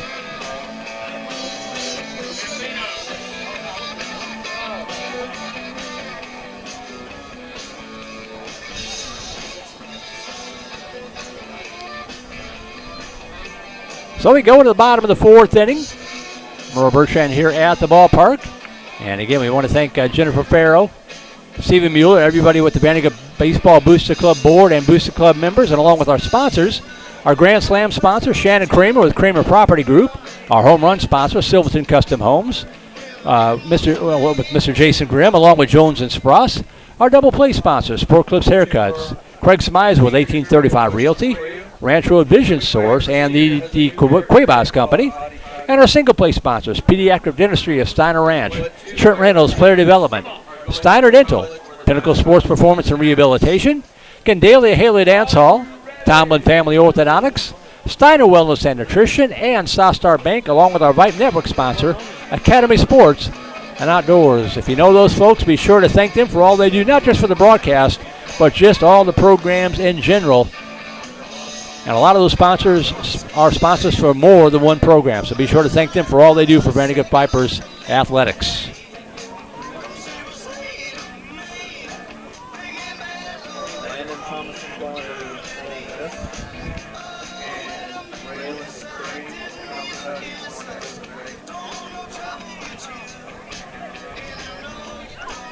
So here we go to the bottom of the fourth inning, looking to pad a 3-run lead. And it'll be Hudson Lilly who led off the 4-run uprising in the third inning with a single to lead it off here in the bottom of the fourth. And he swings in the first pitch and lifts a sky-high fly ball to center field. Center fielder Chris Geitzik hauls it in. 1 pitch, 1 out here in the Viper fourth.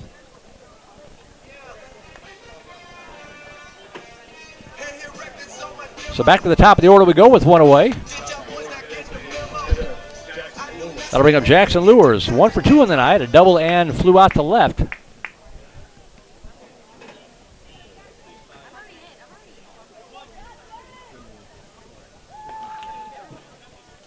He shows bunt, pulls it back, and the pitch misses outside. Ball 1. Egglin Lady Cats over Hendrickson 16-1 in 4 innings in softball action. They are always a good program out there. 1-0 pitch. In there for a called strike. 1 ball, 1 strike.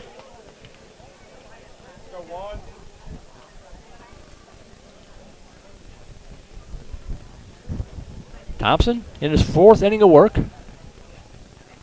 Lewis shows bunt again, pulls it back. The pitch misses outside. 2 balls and a strike.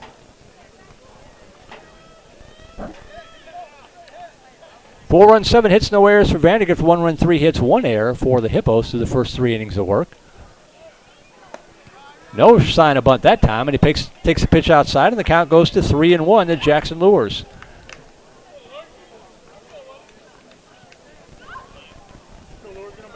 Three-one pitch. Ripped that ball out in the right field for a base hit. On Tuesday night, the first baseman Connor Morris would have stabbed that one. Tonight it gets through. 1 out, 1 aboard for Clayton Moore, the Lone Ranger.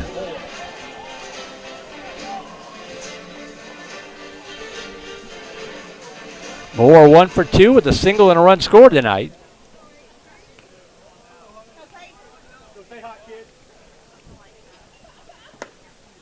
Takes that pitch inside corner at the letters for a strike. Strike 1. Into 4. Liberty Hill all over Leander, 11-3.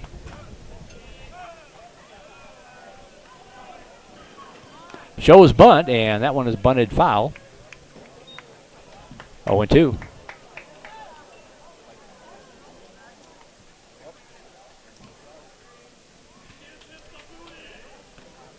St. Michael's over Regents 13-3. Bragging rights for those 2 tap schools. No balls and 2 strikes to Moore.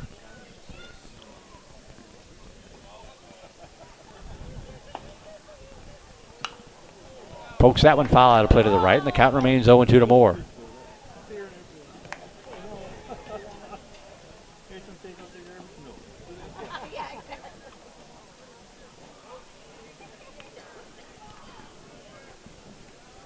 No balls, 2 strikes.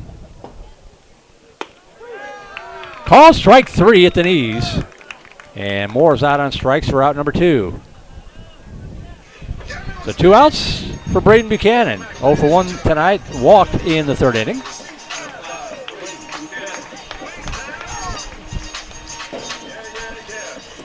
Cedar Park leading Lehman 11-3, top of the 6th inning.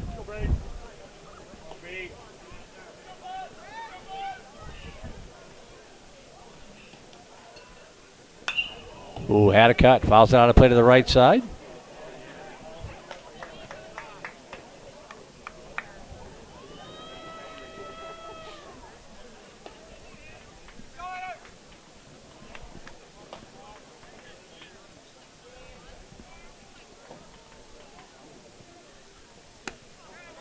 Misses outside. 1 ball, 1 strike.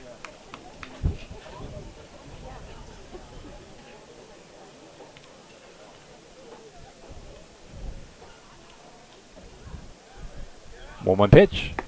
Ooh. out in front of the off speed. Windy enough. He added to the breeze, 1 and 2.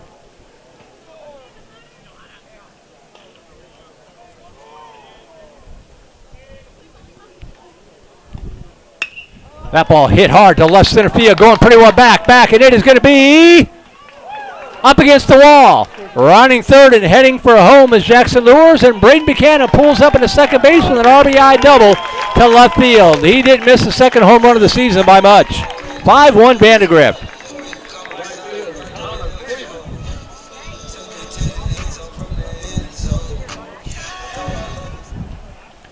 And that'll bring up Connor Freeman with 2 outs and another runner at second base. Nelson will come in and run again.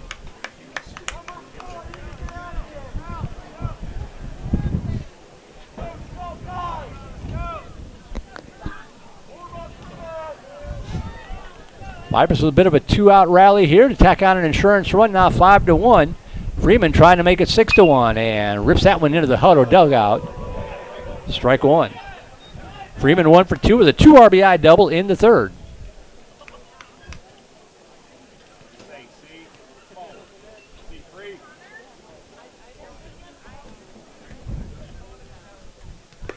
Misses outside, 1 ball, 1 strike.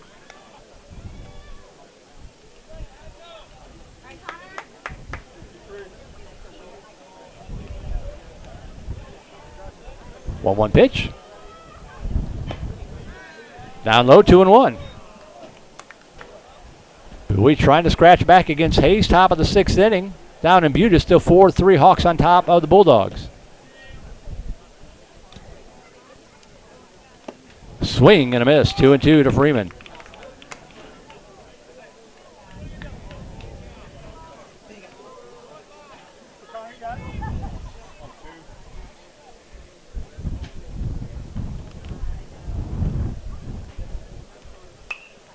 Poked that one out of play to the left side. Good job getting a piece of it.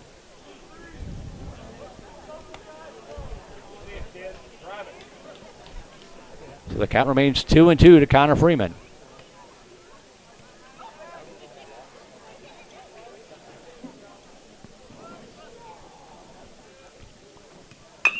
That's going to be a chopper, going to be a tough play for the second baseman, but it takes a nice bounce for him at the last second. And Levi Fletcher over to Connor Morris to retire the side. But the Vipers do get an insurance run here in the 4th inning. And they get it on 2 hits. Leave 1 runner. And we play through 4. We will go to the 5th. New score 5-1. Vipers on top. You're watching Vandegrift Vipers baseball on Vype Live.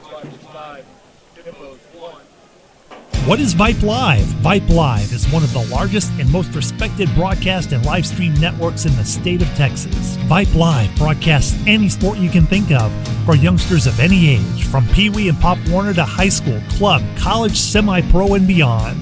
We also broadcast plenty of academic, fine arts, and community-related events as well, and now as partners with Flow Sports. Email us at info@vypemedia.com to find out more. Vype Live. We bring your teams to you.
The top of the order will go to Chris Geitzik.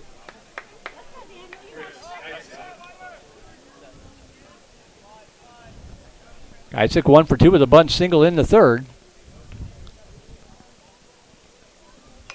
Check swing foul back to the screen. Strike 1.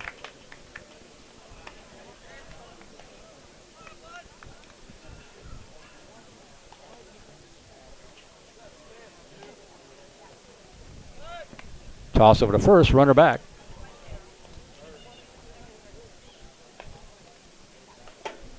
Yeah, they ruled that a single.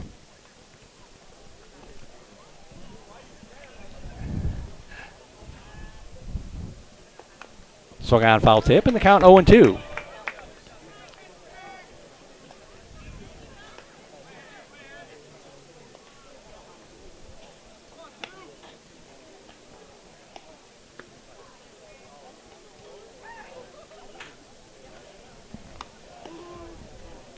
No balls, 2 strikes to Geitzik. Thompson aboard at first.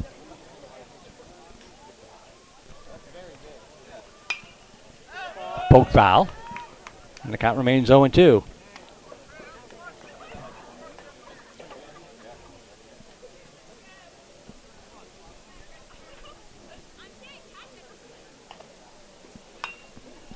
And another foul. Good battle here between the Hippo center fielder and Daniel Farrow.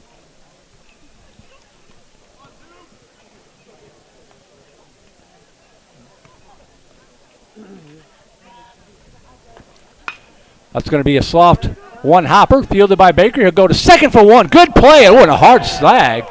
A hard slide. And it's going to be tossed out of the ball game. That's the starting pitcher, I believe, unless they courtesy ran for him. Hunter Thompson with the hard slide into second to cut out the legs of Clayton Moore. Good that he's okay. So 6-4 fielder's choice eliminates Thompson. Geitzik is aboard on the fielder's choice, 1 out. And that'll bring up Aiden Polar-Torres. Yeah.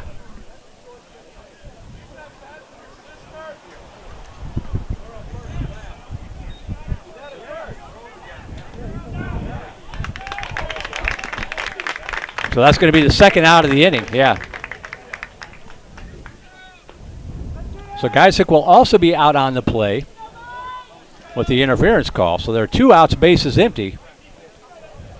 And Aiden Polar-Torres will step in.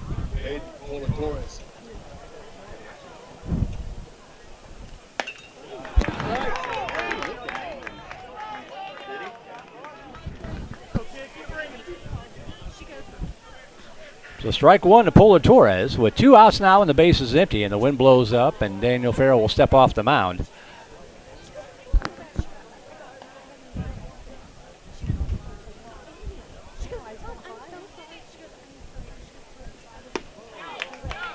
Just missed down low, 1-1.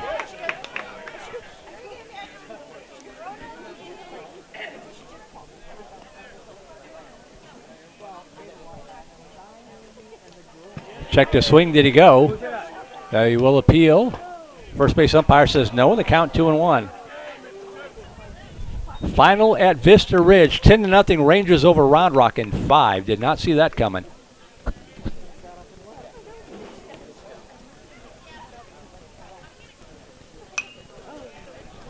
Foul back in the count 2-2.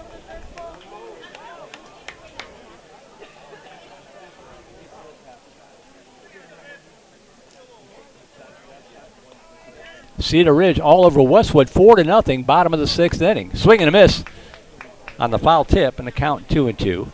If that score holds up, Cedar Ridge will be in the playoffs, as will Vista Ridge.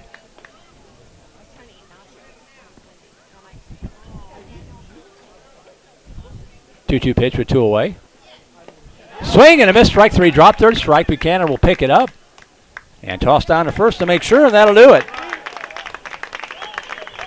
So in the inning, no runs, 1 hit, no errors, nobody left on base. We'll go to the bottom of the 5th inning, still up by 4, 5-1.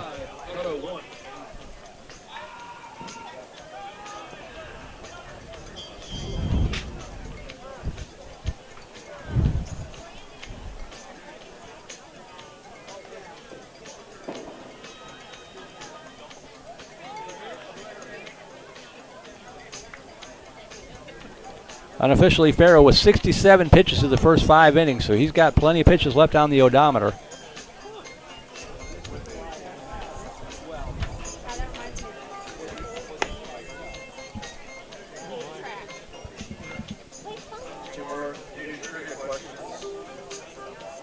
Which Viper senior is a published journalist? Which Viper senior went to Cooperstown and made it to the championship game?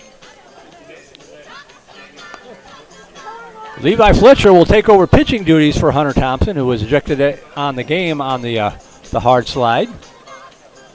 So we got to see who's going to take over second base. Fletcher was playing second.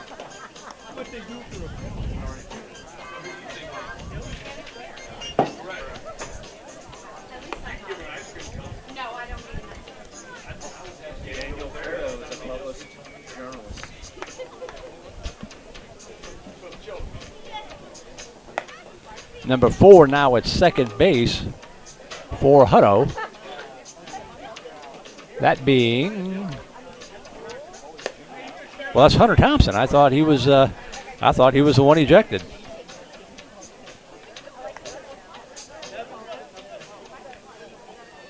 Huh.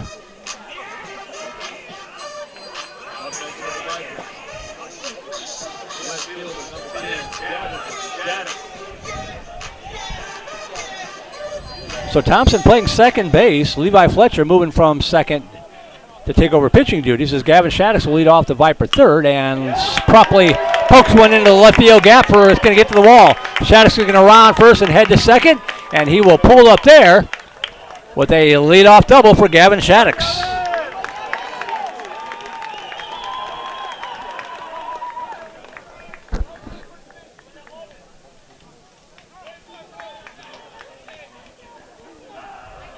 So I'm guessing what happened was they probably brought in a courtesy runner for Hunter Thompson, and he was the player that was ejected.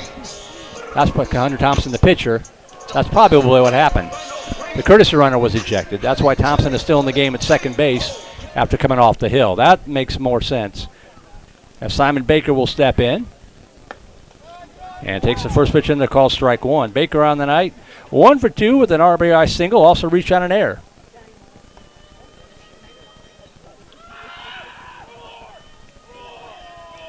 Showing bunt and push up the first base side. Excellently done. And he is going to beat it out. Out racing it was Simon Baker.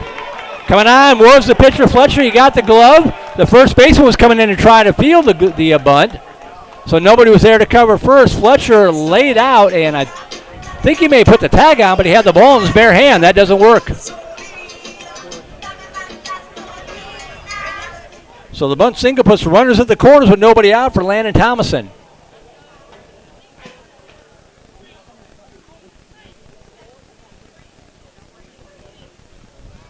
Kind of a crazy play, but it got the job done. It was going to get the runner over to third if nothing else.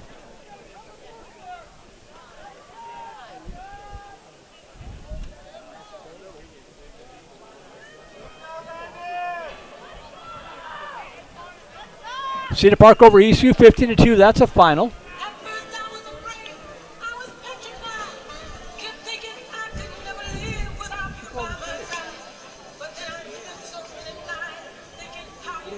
Umpires talking this over.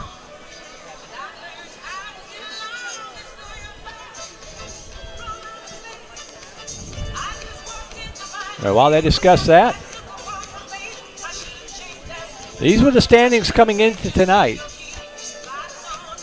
Wait for the they're gonna keep it that way. They're gonna say he's safe.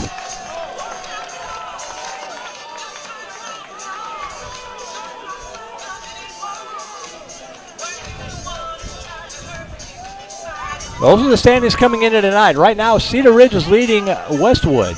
If that holds up, they would improve to 9-4. Westwood would drop to 10-3. Round Rock has lost to Vista Ridge. Those two teams are tied at 8-5. The Vipers are trying to hang at 7-6. That means it would all come down to Tuesday night here at Benham Field.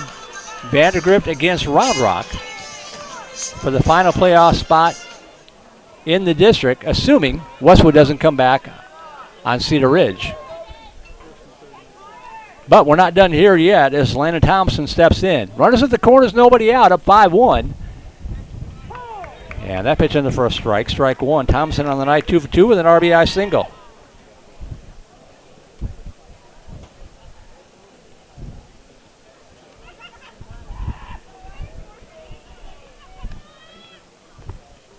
Down low, the ball gets away from Xander Hall, and that's going to allow Simon Baker to scamper down to second base and puts runners at second and third with nobody out, and the count 1-1 to Thomason.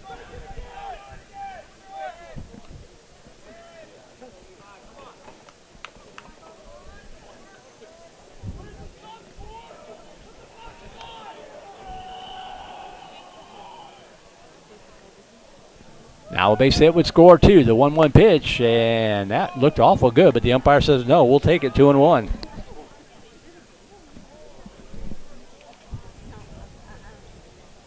Infield in everywhere for the Hippos.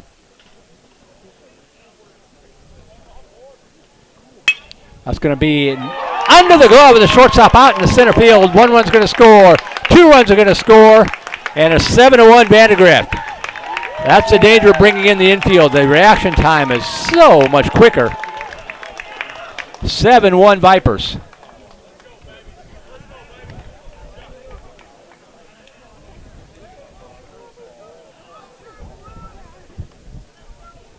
As both Shaddix and Baker score.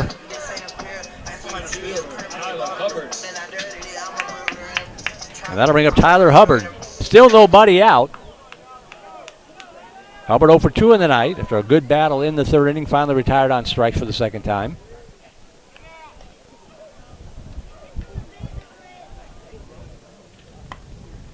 Misses outside, ball 1.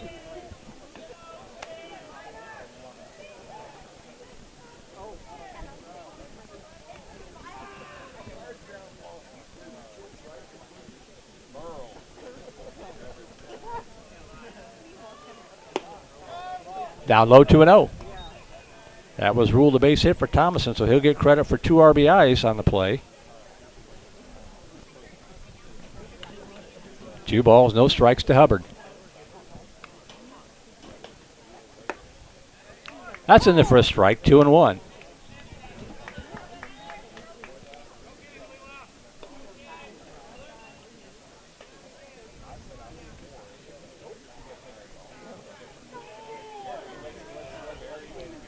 They're going to that ball. Lifted down the right field line, and the wind is going to take it out of play. The count 2-2 to Hubbard. They're going to the 7th inning out in Cedar Ridge. Raiders still leading the Warriors 4-0.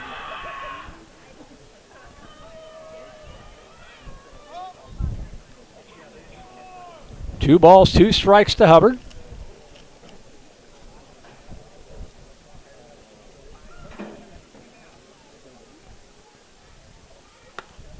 Misses outside, and the count goes full.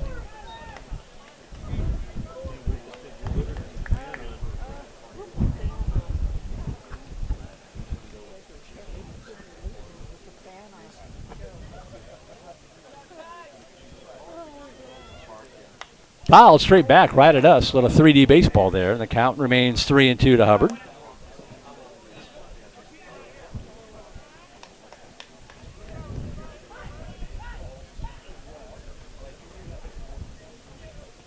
Three balls, 2 strikes. Thomason remains at first with nobody out. 2 runs in already. Swing and a miss, strike 3. For the first out of the inning, and that'll bring up Hudson Lilly.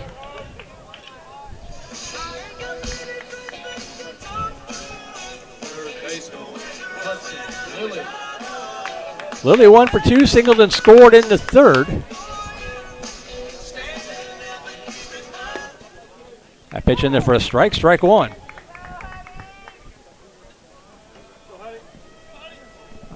Strike. 0-1 pitch. Up high, ball 1.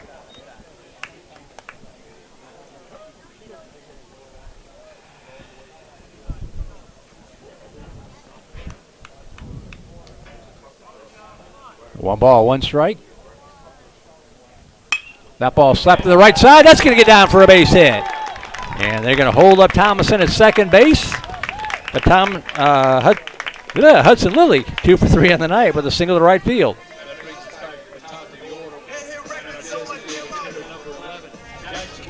So back to the top of the order we go to Lures with 1 out, runners at first and second.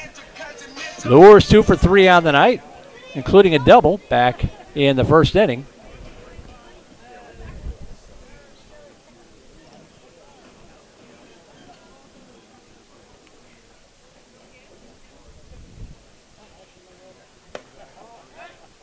Pitch up high, ball one, snapped though down to first, but diving back in under the tag was Lilly.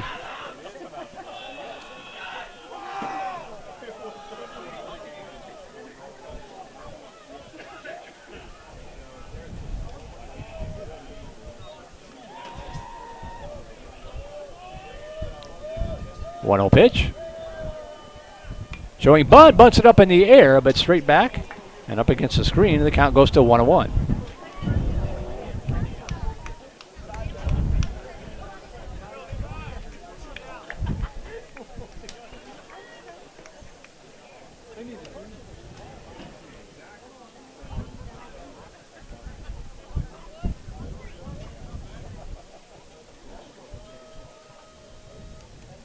One ball, one strike to Lures.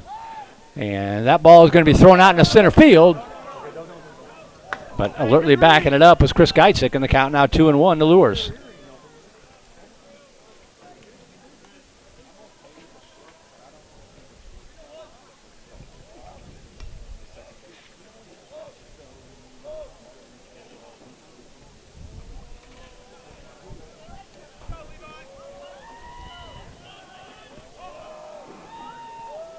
Two-one pitch, way up high, and the count goes to 3-1.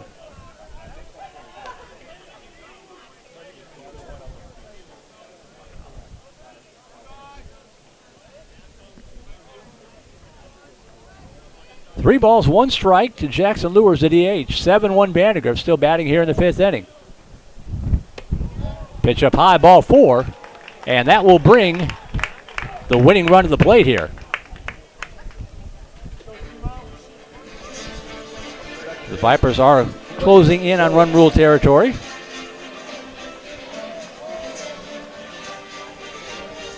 Thompson up to third, Lilly up to second, Lures aboard at first with one away, and Clayton Moore will step in.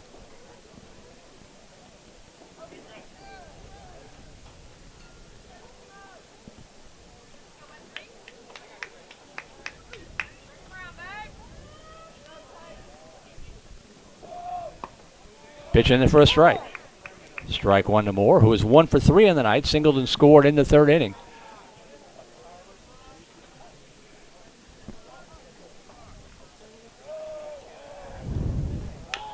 That one tapped foul, back to the screen, and the count 0-2 to Moore. Braden Buchanan on deck.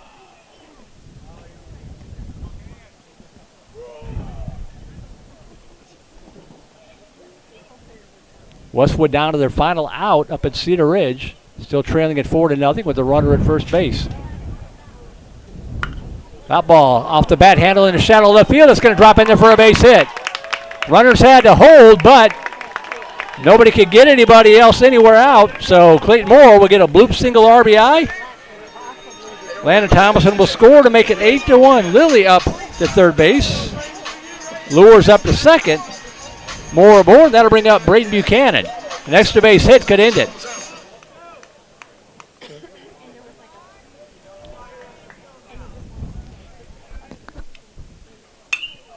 He was thinking about it, popped up on the right side, and coming on, that's going to be in fair territory. Nice job of the first baseman, Connor Morris.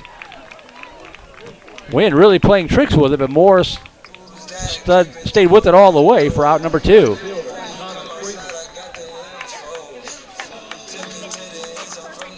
So now 2 outs with the bases loaded, and it'll be up to Connor Freeman. Lilly at third. Lures at second, Moore at first representing the winning run. And Connor Freeman will step in. 1 for 3 on the night with a 2 RBI double. Popped up left side. Looks like it might be playable. Coming in is Jackson Daniels, and he hauls it in to retire the side. But in the inning for the Vipers, they tack on 3 more runs, and they get it on 1, 2, 3, 4, 5 hits. Leave the bases loaded, and we will go to the 6th inning. Up now 8-1.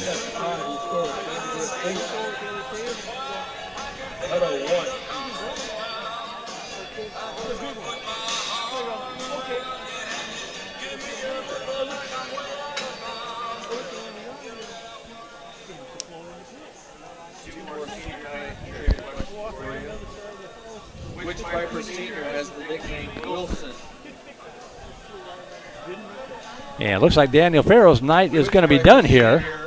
Swam with the 50-year-old 700-pound manta ray. Connor Freeman is going to come in and try to close this one out.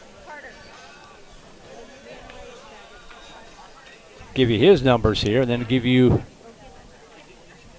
the numbers for Daniel Farrell on the night.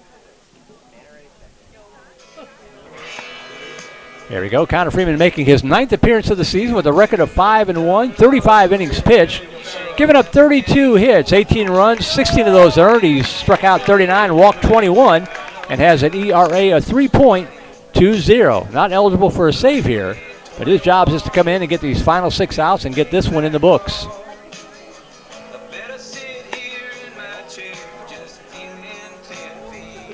Daniel Farrell on the night.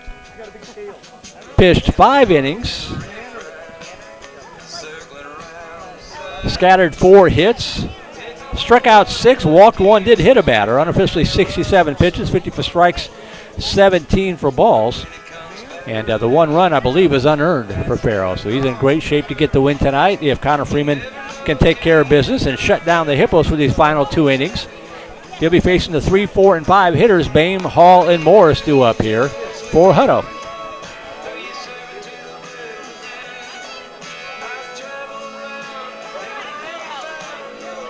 And it's gone final now in Cedar Ridge, 4-1. Cedar Ridge over Westwood.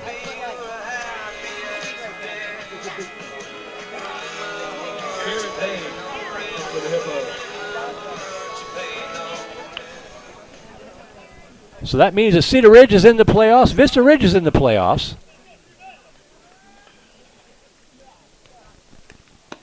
And the pitch misses outside. Ball 1 to Garrett Boehm. 0 for 1, grounded into a 4-6-3 double play. That was a nice play by Clayton Moore.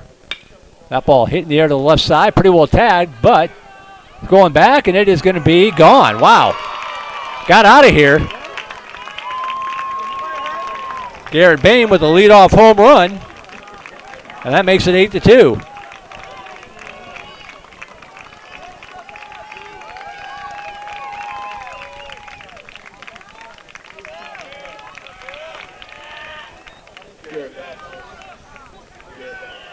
Didn't even have my camera set. 8-2 now, and that'll bring up Xander Hall.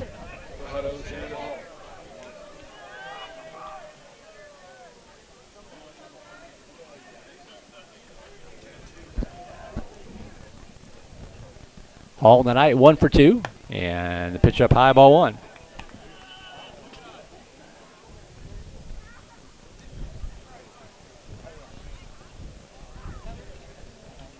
Nice curveball, foul back to the screen. The count evens up 1 ball, 1 strike.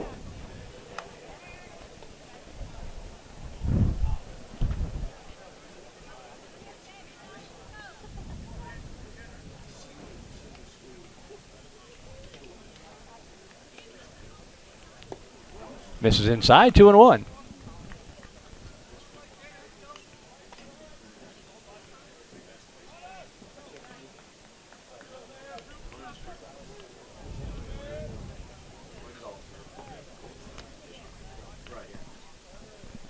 Two balls, 1 strike to Hall. That's a line shot out in the left field for a base hit. So 2 hard hit balls to start off the 6th inning for the Hippos, who are not going to go away quietly. That'll bring up Connor Morris.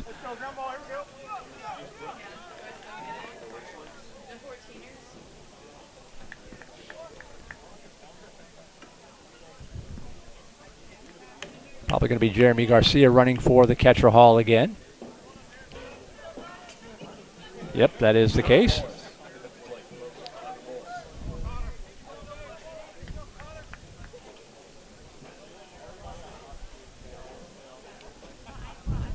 So here's Connor Morris with nobody out runner first. He swings on the first pitch and slaps one into center field. 3 straight hits.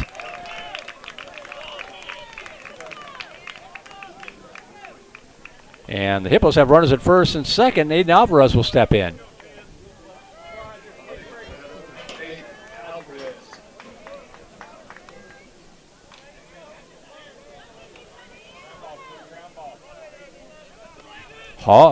Garcia running for Hall at second, Morris at first. And that pitch down low, ball 1 to Alvarez. 0 for 2 on the night.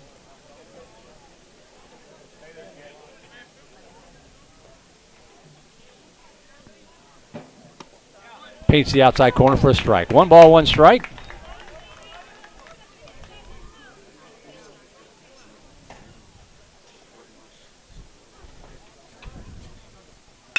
Ground ball right side, knocked down by Moore. Get to Hutto, throw it away, but Thomason climbs the ladder, gets to it, and gets down to the bag in time.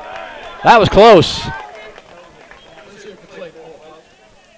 4-3 fielder's choice retires Alvarez for the first out of the inning. Both runners move up, so runners at second and third with 1 away for Levi Fletcher.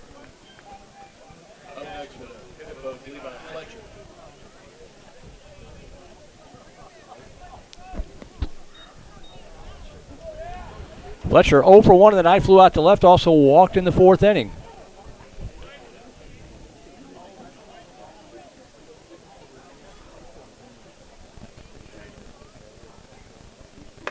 Pitch up high, ball 1.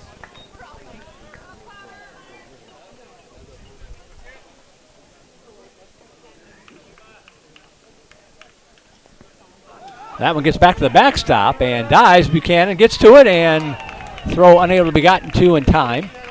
And it's 8-3. As Xander Hall scores and Connor Morris moves up to third base. 2 balls, no strikes to Fletcher.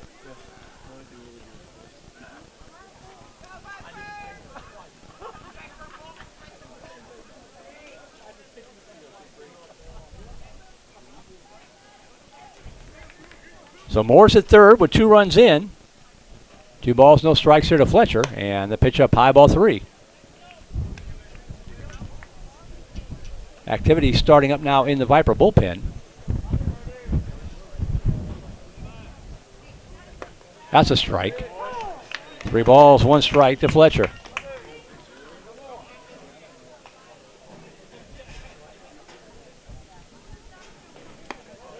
That misses outside, and they have runners at the corners with still just the 1 out. That'll bring up Alex Velasco, who is 0 for 2 on the night.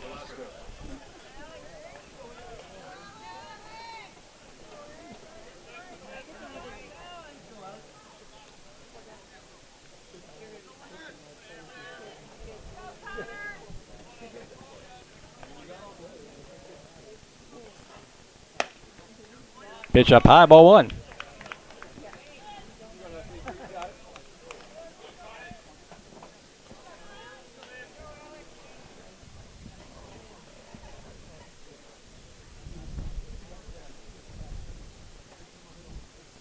Swing and a miss.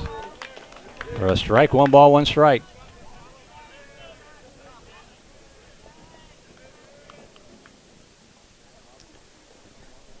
Now Velasco will go down and talk to his coach down there at third base, Coach Peter Schmidt. 8-3. Still in command, but they get another run or two. It's going to start getting a little dicey.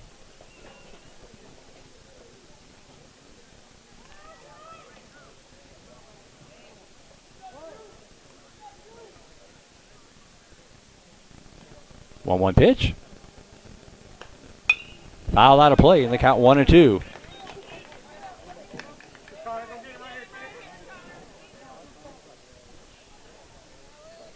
To be fair, an unusual position for Connor Freeman to come in, making the relief appearance.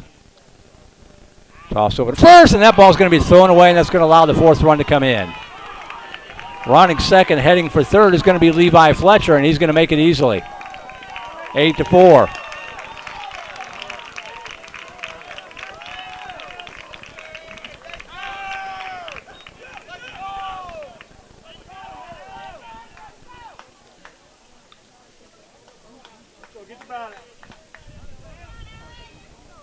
Still 1-2, yeah.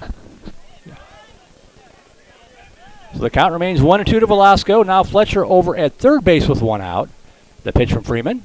Beautiful curveball, just missed outside, says the umpire, and the count goes to 2-2.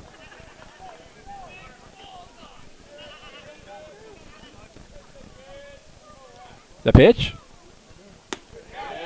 Just missed again, and the count goes full. Not missing by much on either one of those 2 pitches.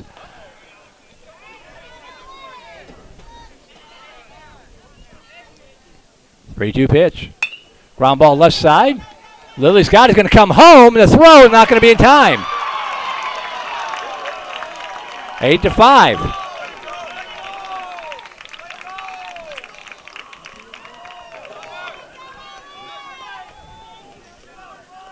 So Velasco, the RBI fielder's choice, plates Fletcher.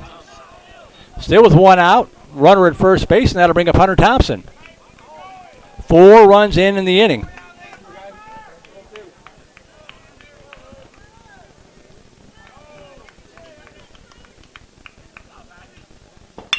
Ground ball right side, and Moore gets a glove on it and is unable to track it down. That's out in the right field. And Hutto is going to bring the tying run to the plate here. With still just one out. Back to the top of the order we go to Geitzik.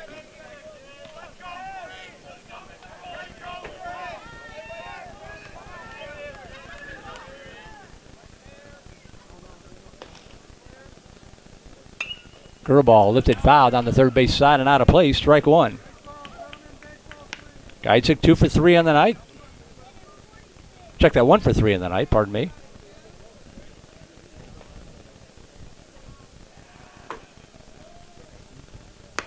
Misses outside. 1 ball, 1 strike.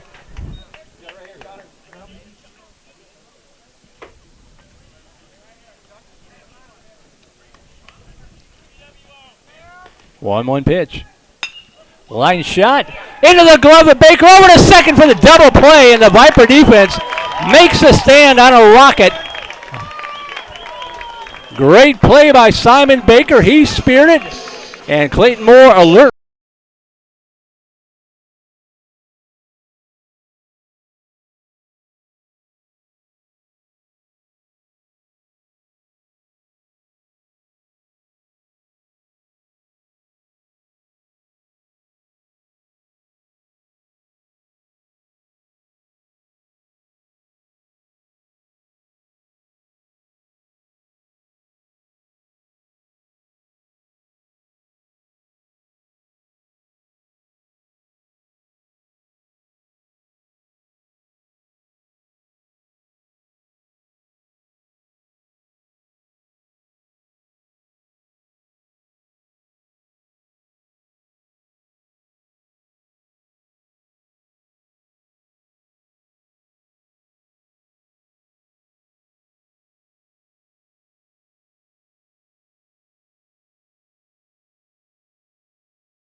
Is checking a little homework here that I'm doing. Okay, I think I'm all squared away. All right, here we go.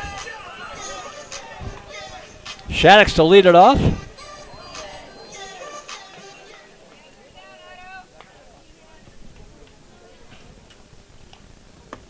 And takes the pitch down low, ball 1. Gavin Shaddix of left field. He's done a fine job out there tonight. 1 for 3 at the plate. With a double, 2 runs scored. Also reach on a fielder's choice. Up high, ball 2. Levi Fletcher on his second inning of work.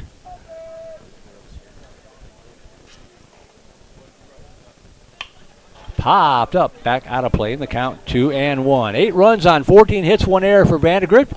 5 runs on 8 hits, 1 error for the Hutto Hippos.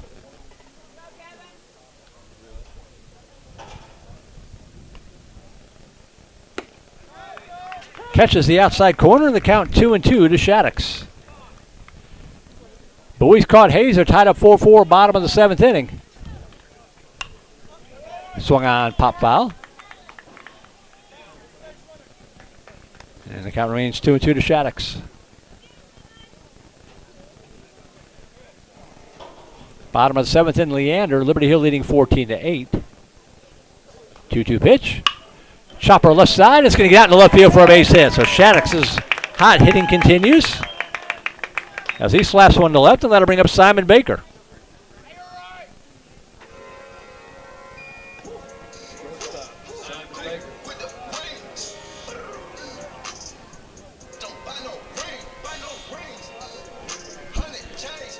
Baker on the night, 2 for 3, also reached on an error, has an RBI in the 3rd inning. Shows bunt, pulls it back, and nice job there by Xander Hall to smother that one like a live grenade and keep it from rolling back to the backstop. 1-0 to Baker. Dripping Springs defeating Lehman tonight, 11-7.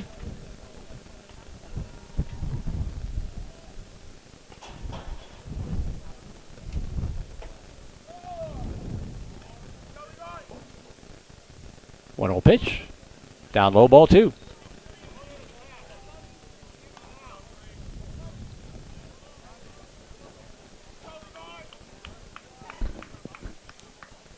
Two balls, no strikes to Baker. And that ball tap foul on the bunt attempt, and the count goes to 2-1. Looking ahead to the Hippo 7th, it'll be the top of their order due up. I'm not comfortable with the 3-run lead.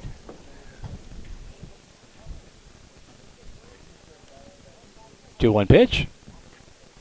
Way outside, ball 3.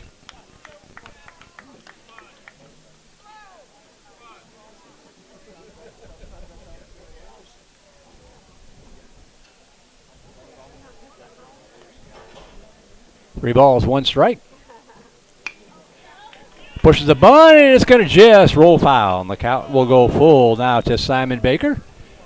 As we got an email in from Ann Buchanan, says, "Go Vipers, let's get this done. Listening in Philadelphia." Thank you, Ann, on the email, voiceofthevipers@gmail.com.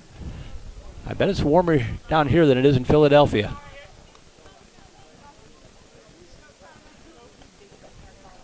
So now the count is full to Baker. Shattuck will retreat to first base.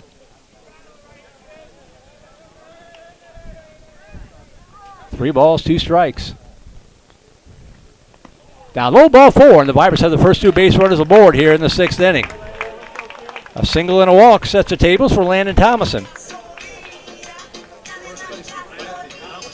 Thomason has had a good night at the plate. 3 for 3, all singles with 3 RBI. That batting order is warming up for him. Leads the team in RBI with now 17. Looking for a couple of more here in the Viper 6th.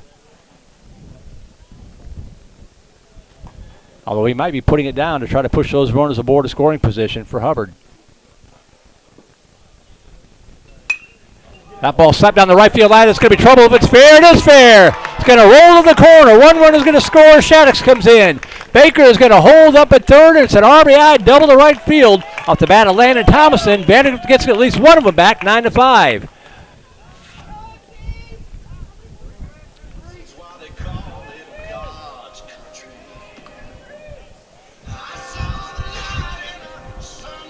So good job, Landon Thomason.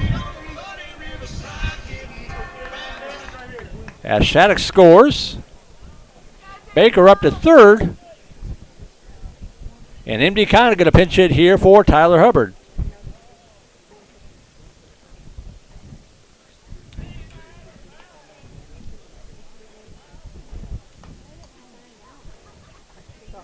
Connor's numbers on the season. Batting .286 on the year, no home runs with 12 RBI. Has 4 doubles on the season.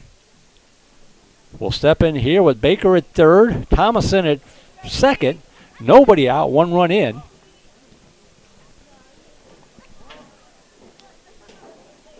Liberty Hill over Leander, 14-4, that's a final. That ball ripped to right field, way back, and it is going to be up against the wall. 1 run is going to score for sure. They're going to waiver on Thomason for the second run. Hold up MD Conner, and it is going to be 11-5 Vandergrift. A 2 RBI double on 1 swing from MD Conner.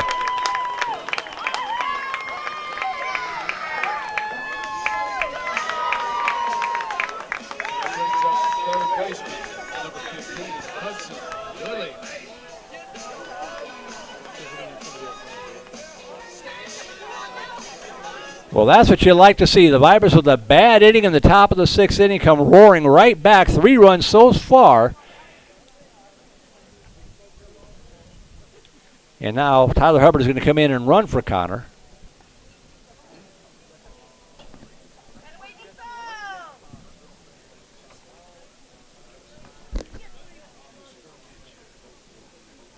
So Connor batting for Hubbard. He rips the double, and Hubbard will come in and run for him, and that'll bring up Hudson Lilly with nobody out, runner at second, 3 runs in. If you understand the baseball substitution rules, you're a braver man than I am, in high school at least. It's crazy.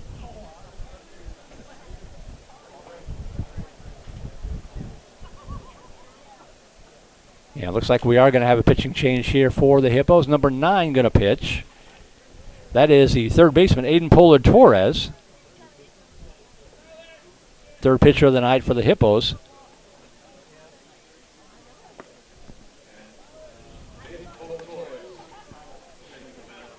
So we'll see how they adjust their defense here.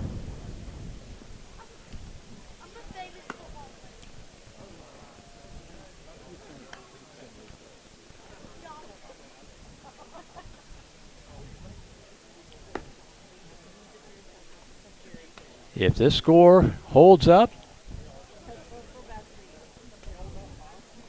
it'll be the Vipers taking on Round Rock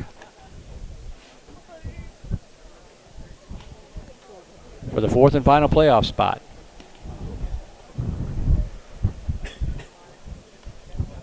Technically, the Vipers could win that game and tie Vista Ridge if Vista Ridge were to lose to Stony Point, but again, Vista Ridge would have the tiebreaker. They would be the number 3 seed.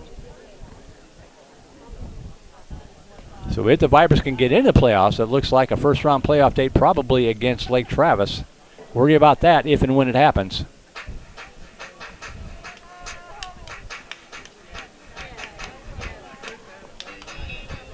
This game not done yet. Hudson Lilly will step in. He is 2 for 3 on the night.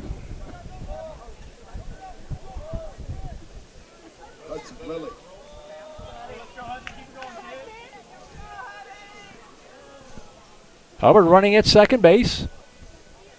And Lilly steps in. Takes the first pitch down, low, ball 1.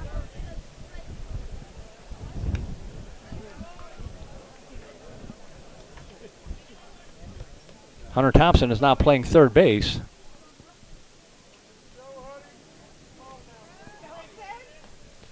One-0 pitch. That's in the first strike. 1 ball, 1 strike. So we got to see who's out at second base now. That is number 3. So Levi Fletcher goes back to second. That makes sense. We'll reset the infield after this pitch. 1 ball, 1 strike. At the knees, outside corner for a strike. 1 and 2. So it's still Daniel, Gadsick, and Velasco, the outfield left to right. Thompson at third, Boehm at shortstop, Fletcher back at second, and Connor Morse remains at first for the Hippos. 1 ball, 2 strikes to Lilly. Slow roller right side is going to roll foul. The count remains 1 and 2.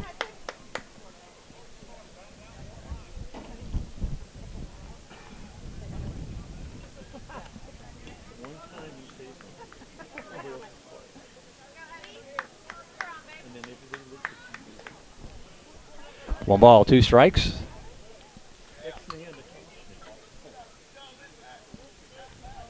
Way outside, and it's going to get by Hall. And Hubbard probably could have got third, but didn't get a good beat on the baseball. Played it safe. And the count remains 2 and 2. Trey Grubb, our QA tonight, has the broadcast up on the 55-inch screen. Attaboy, Trey. 2 balls, 2 strikes.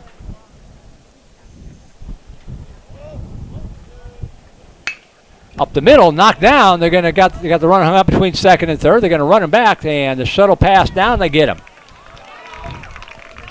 Good reaction time, good play there by Aiden Pollard Torres. And it'll go 1-4 on the fielder's choice for the first out of the inning. Lilly's aboard at first. 1 out, back to the top of the order we go to Jackson Lures.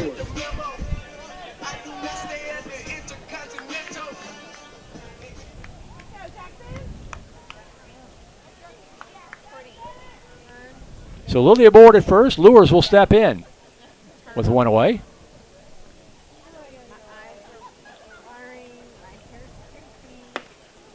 Inside corner called strike one. Lures on the night, 2 for 3 with a double. Also reached on a walk.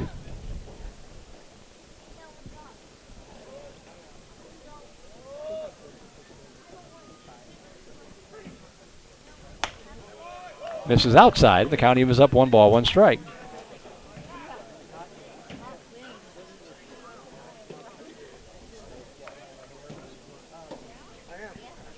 One ball, 1 strike to the Viper DH, Jackson Lures. Ground ball right side. That's going to get out in the right field for a base hit. And they're going to hold up Lily. The ball bobbled in the outfield, and that's going to allow Lily to move up to third base. He was going to hold at second. So Lures with a single to right.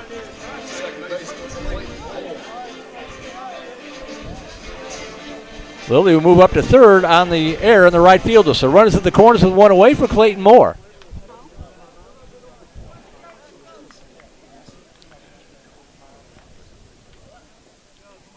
Moore 2 for 3 in the night. The run scored and an RBI.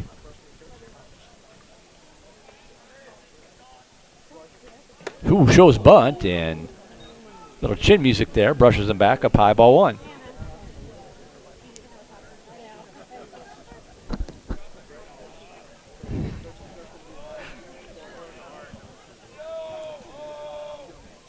One 0 pitch.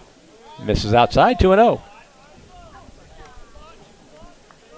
Braden Buchanan on deck.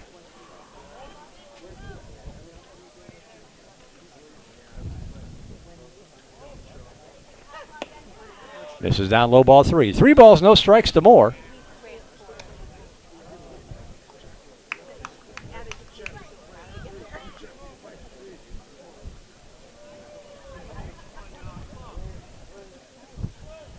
Three balls, no strikes. Probably taken all the way here. He is, and the pitch up high, ball 4, and the Vipers have the bases loaded. So Lily remains at third, Lures up to second, Moore at first with 1 away for Braden Buchanan. If I remember right, Braden Buchanan featured tonight on a Spectrum News piece. Represents the winning run here with 1 away. Pitch up high, ball 1. 10-run rule in effect for high school baseball. Vipers currently up by 6. 1 ball, no strikes to Buchanan. Down low, ball 2.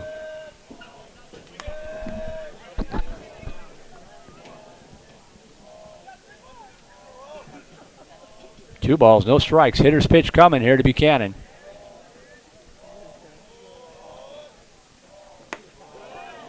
Outside corner at the letters, strike 1, 2-1. Not sure about that. 2 balls, 1 strike. Misses outside, 3-1. No place to put Buchanan.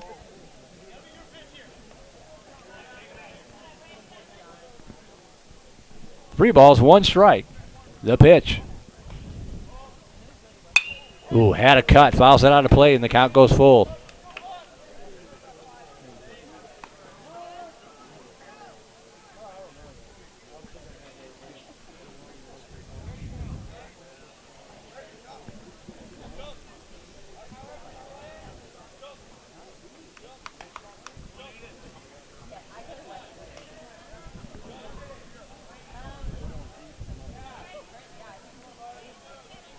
Three balls, 2 strikes to Buchanan. After the short conversation, the pitch on its way.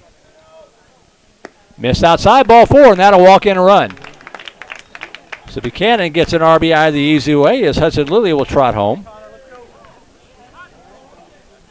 Lures up to third, Moore up to second. Winning runs aboard for Connor Freeman. Still just 1 out.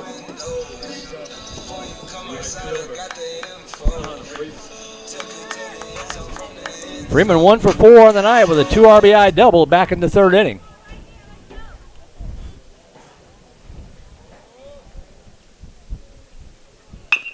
Chopper left side, and that's going to get out to left field. One run's going to score. They're going to wave the second runner around. The throw to the plate coming in. It is not in time. A 2 RBI single to left field off the bat of Connor Freeman.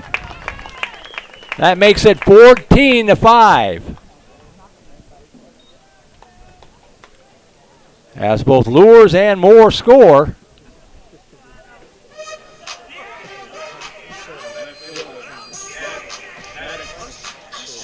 That'll bring up Gavin Shaddix. Jack Nelson, I believe, running for Braden Buchanan at second base. He represents the winning run. Going to get a courtesy runner at first base for Freeman, who is now the pitcher, if needed in the 7th inning.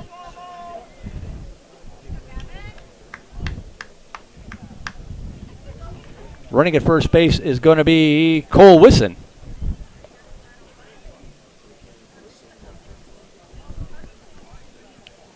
So Wisson running at first. Jack Nelson, I think, is second. Is that him? Would have killed him to put numbers in the front. Shattuck started this off with a single about 15, 20 minutes ago. Pitch up high, ball 1.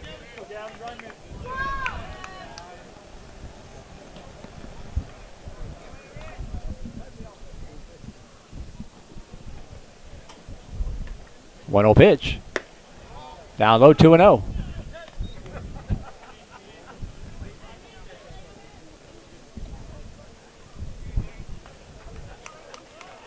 Two balls, no strikes. Runners at first and second. Misses outside, ball 3.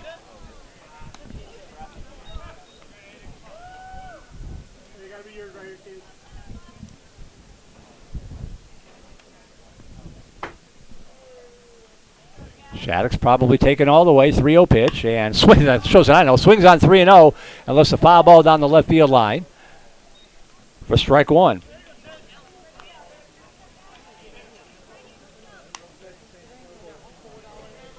So 3-1 now to Shattuck's.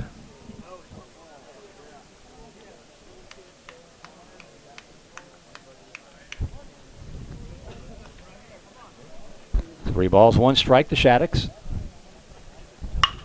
Hit hard to left field, pretty well tagged. That ball is back. It is back, and it is up against the wall. They're going to send the runner home. That should be the ball game. The throw coming in.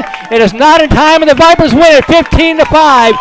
Jack Nelson scoring the winning run of the ball game on the RBI double to left field from Gavin Shattuck, and that will do it. Almost got out of here.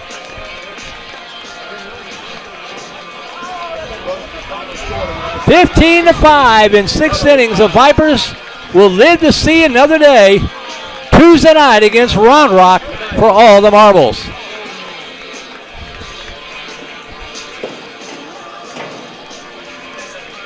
We'll take an extended break, be back to wrap this one up. You are watching Vandergrift Vipers Baseball on the Vype Live Network.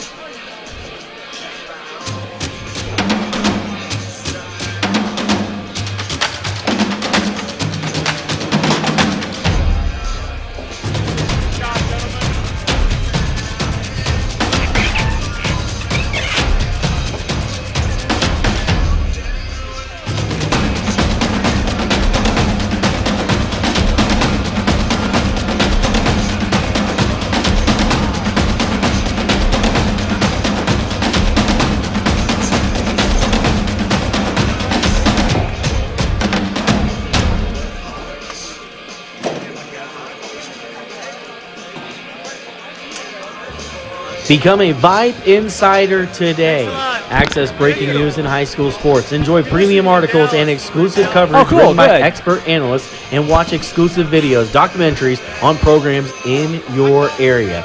It's only $2.99 a month if you subscribe for the monthly plan. If you go for the yearly plan, it rounds out to just $1.99 a month. It costs you only $24 a year to get all of your Vype news throughout the entire year. Subscribe today. What are you waiting for? It's less than a cup of coffee a month. Become a Vype Insider. $2.99 a month, $23.99 for the whole year. Hey, it's Vype. We will see you at the games.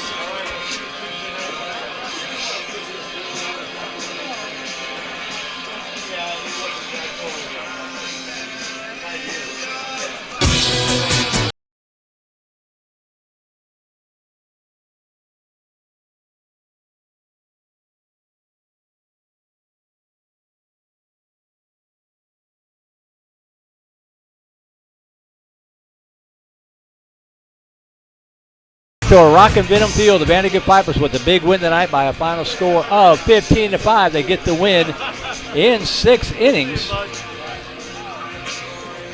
a good night, Mo. See you later, Brian. Let me get some stuff called up here to get ready as we transition to the post-game show. Got so much stuff on my laptop, it's bogging down on me here. We'll give you the final numbers for the Vipers. 15 runs on 20 hits. 1 error for Vandegrift. Yeah, the Vipers now improved to 15-12 overall. More importantly, 7-6 still alive in the playoff race. Heading into the final game of the regular season on Tuesday night. The Hutto Hippos, 5 runs. Not a bad night. 5 runs on 8 hits. 1 error for Hutto. As the Hippos' 2-game losing streak is snapped. They dropped to 7-19 overall. 3-10 on the season. They get ready to take on, I think it is, Vista Ridge on Tuesday night. We'll talk about that here in just a second. So let's bring you up to date here. I did have a chance, if I got a little quiet during the broadcast, it's because I was building this. This is the updated district standings. Built this on the fly throughout the broadcast tonight. Coming at the end of conclusion tonight, it was Westwood falling to Cedar Ridge by a final score of 4-1. Vista Ridge all over Round Rock, 10-0 in 5 innings. And of course, the Vipers getting the win here tonight, 15-5 in 6. Stony Point and McNeil, by the way, will play tomorrow. That's why their records have not been updated. So you can see the standings there. The only thing I didn't do was add the little X's by Cedar Ridge and Vista Ridge. They are also in the playoffs. Number 1 seed is not determined yet, with Westwood losing tonight, but Westwood, Cedar Ridge, and Vista Ridge are all in the playoffs. The Vipers and Round Rock will meet here at Venom Field on Tuesday night for the final game of the regular season. If the Vipers win, they're in. If Round Rock wins, they're in, and they can move up in the standings depending on what happens with Cedar Ridge and Vista Ridge. Vipers don't have that option. They're locked in either out or the number 4 seed because the best they can do is tie Vista Ridge, and Vista Ridge has a tiebreaker on them. But hey, we'll take it. And a nice job tonight by the Vipers of fighting back, got out to a big lead, started to give it up, came roaring right back, and got the job done to get the big win here tonight and keep their season alive by a final score of 15-5. So before we go, we again want to thank Vandegrifts Booster Club President Jennifer Farrow, Vice President Stephen Miller, and all the sponsors for making these broadcasts possible. You see them there on your screen. That would be our Grand Slam sponsor, Shannon Kramer with Kramer Property Group. Our home run sponsor, Silverton Custom Homes with Mr. Jason Grimm, along with Jones and Spross. Our double play sponsors, Sport Clips Haircuts, Craig Smizer with 1835 Realty, Ranch Road Vision Source, and the Cuevas Company. I'll be able to say that by the end of the season.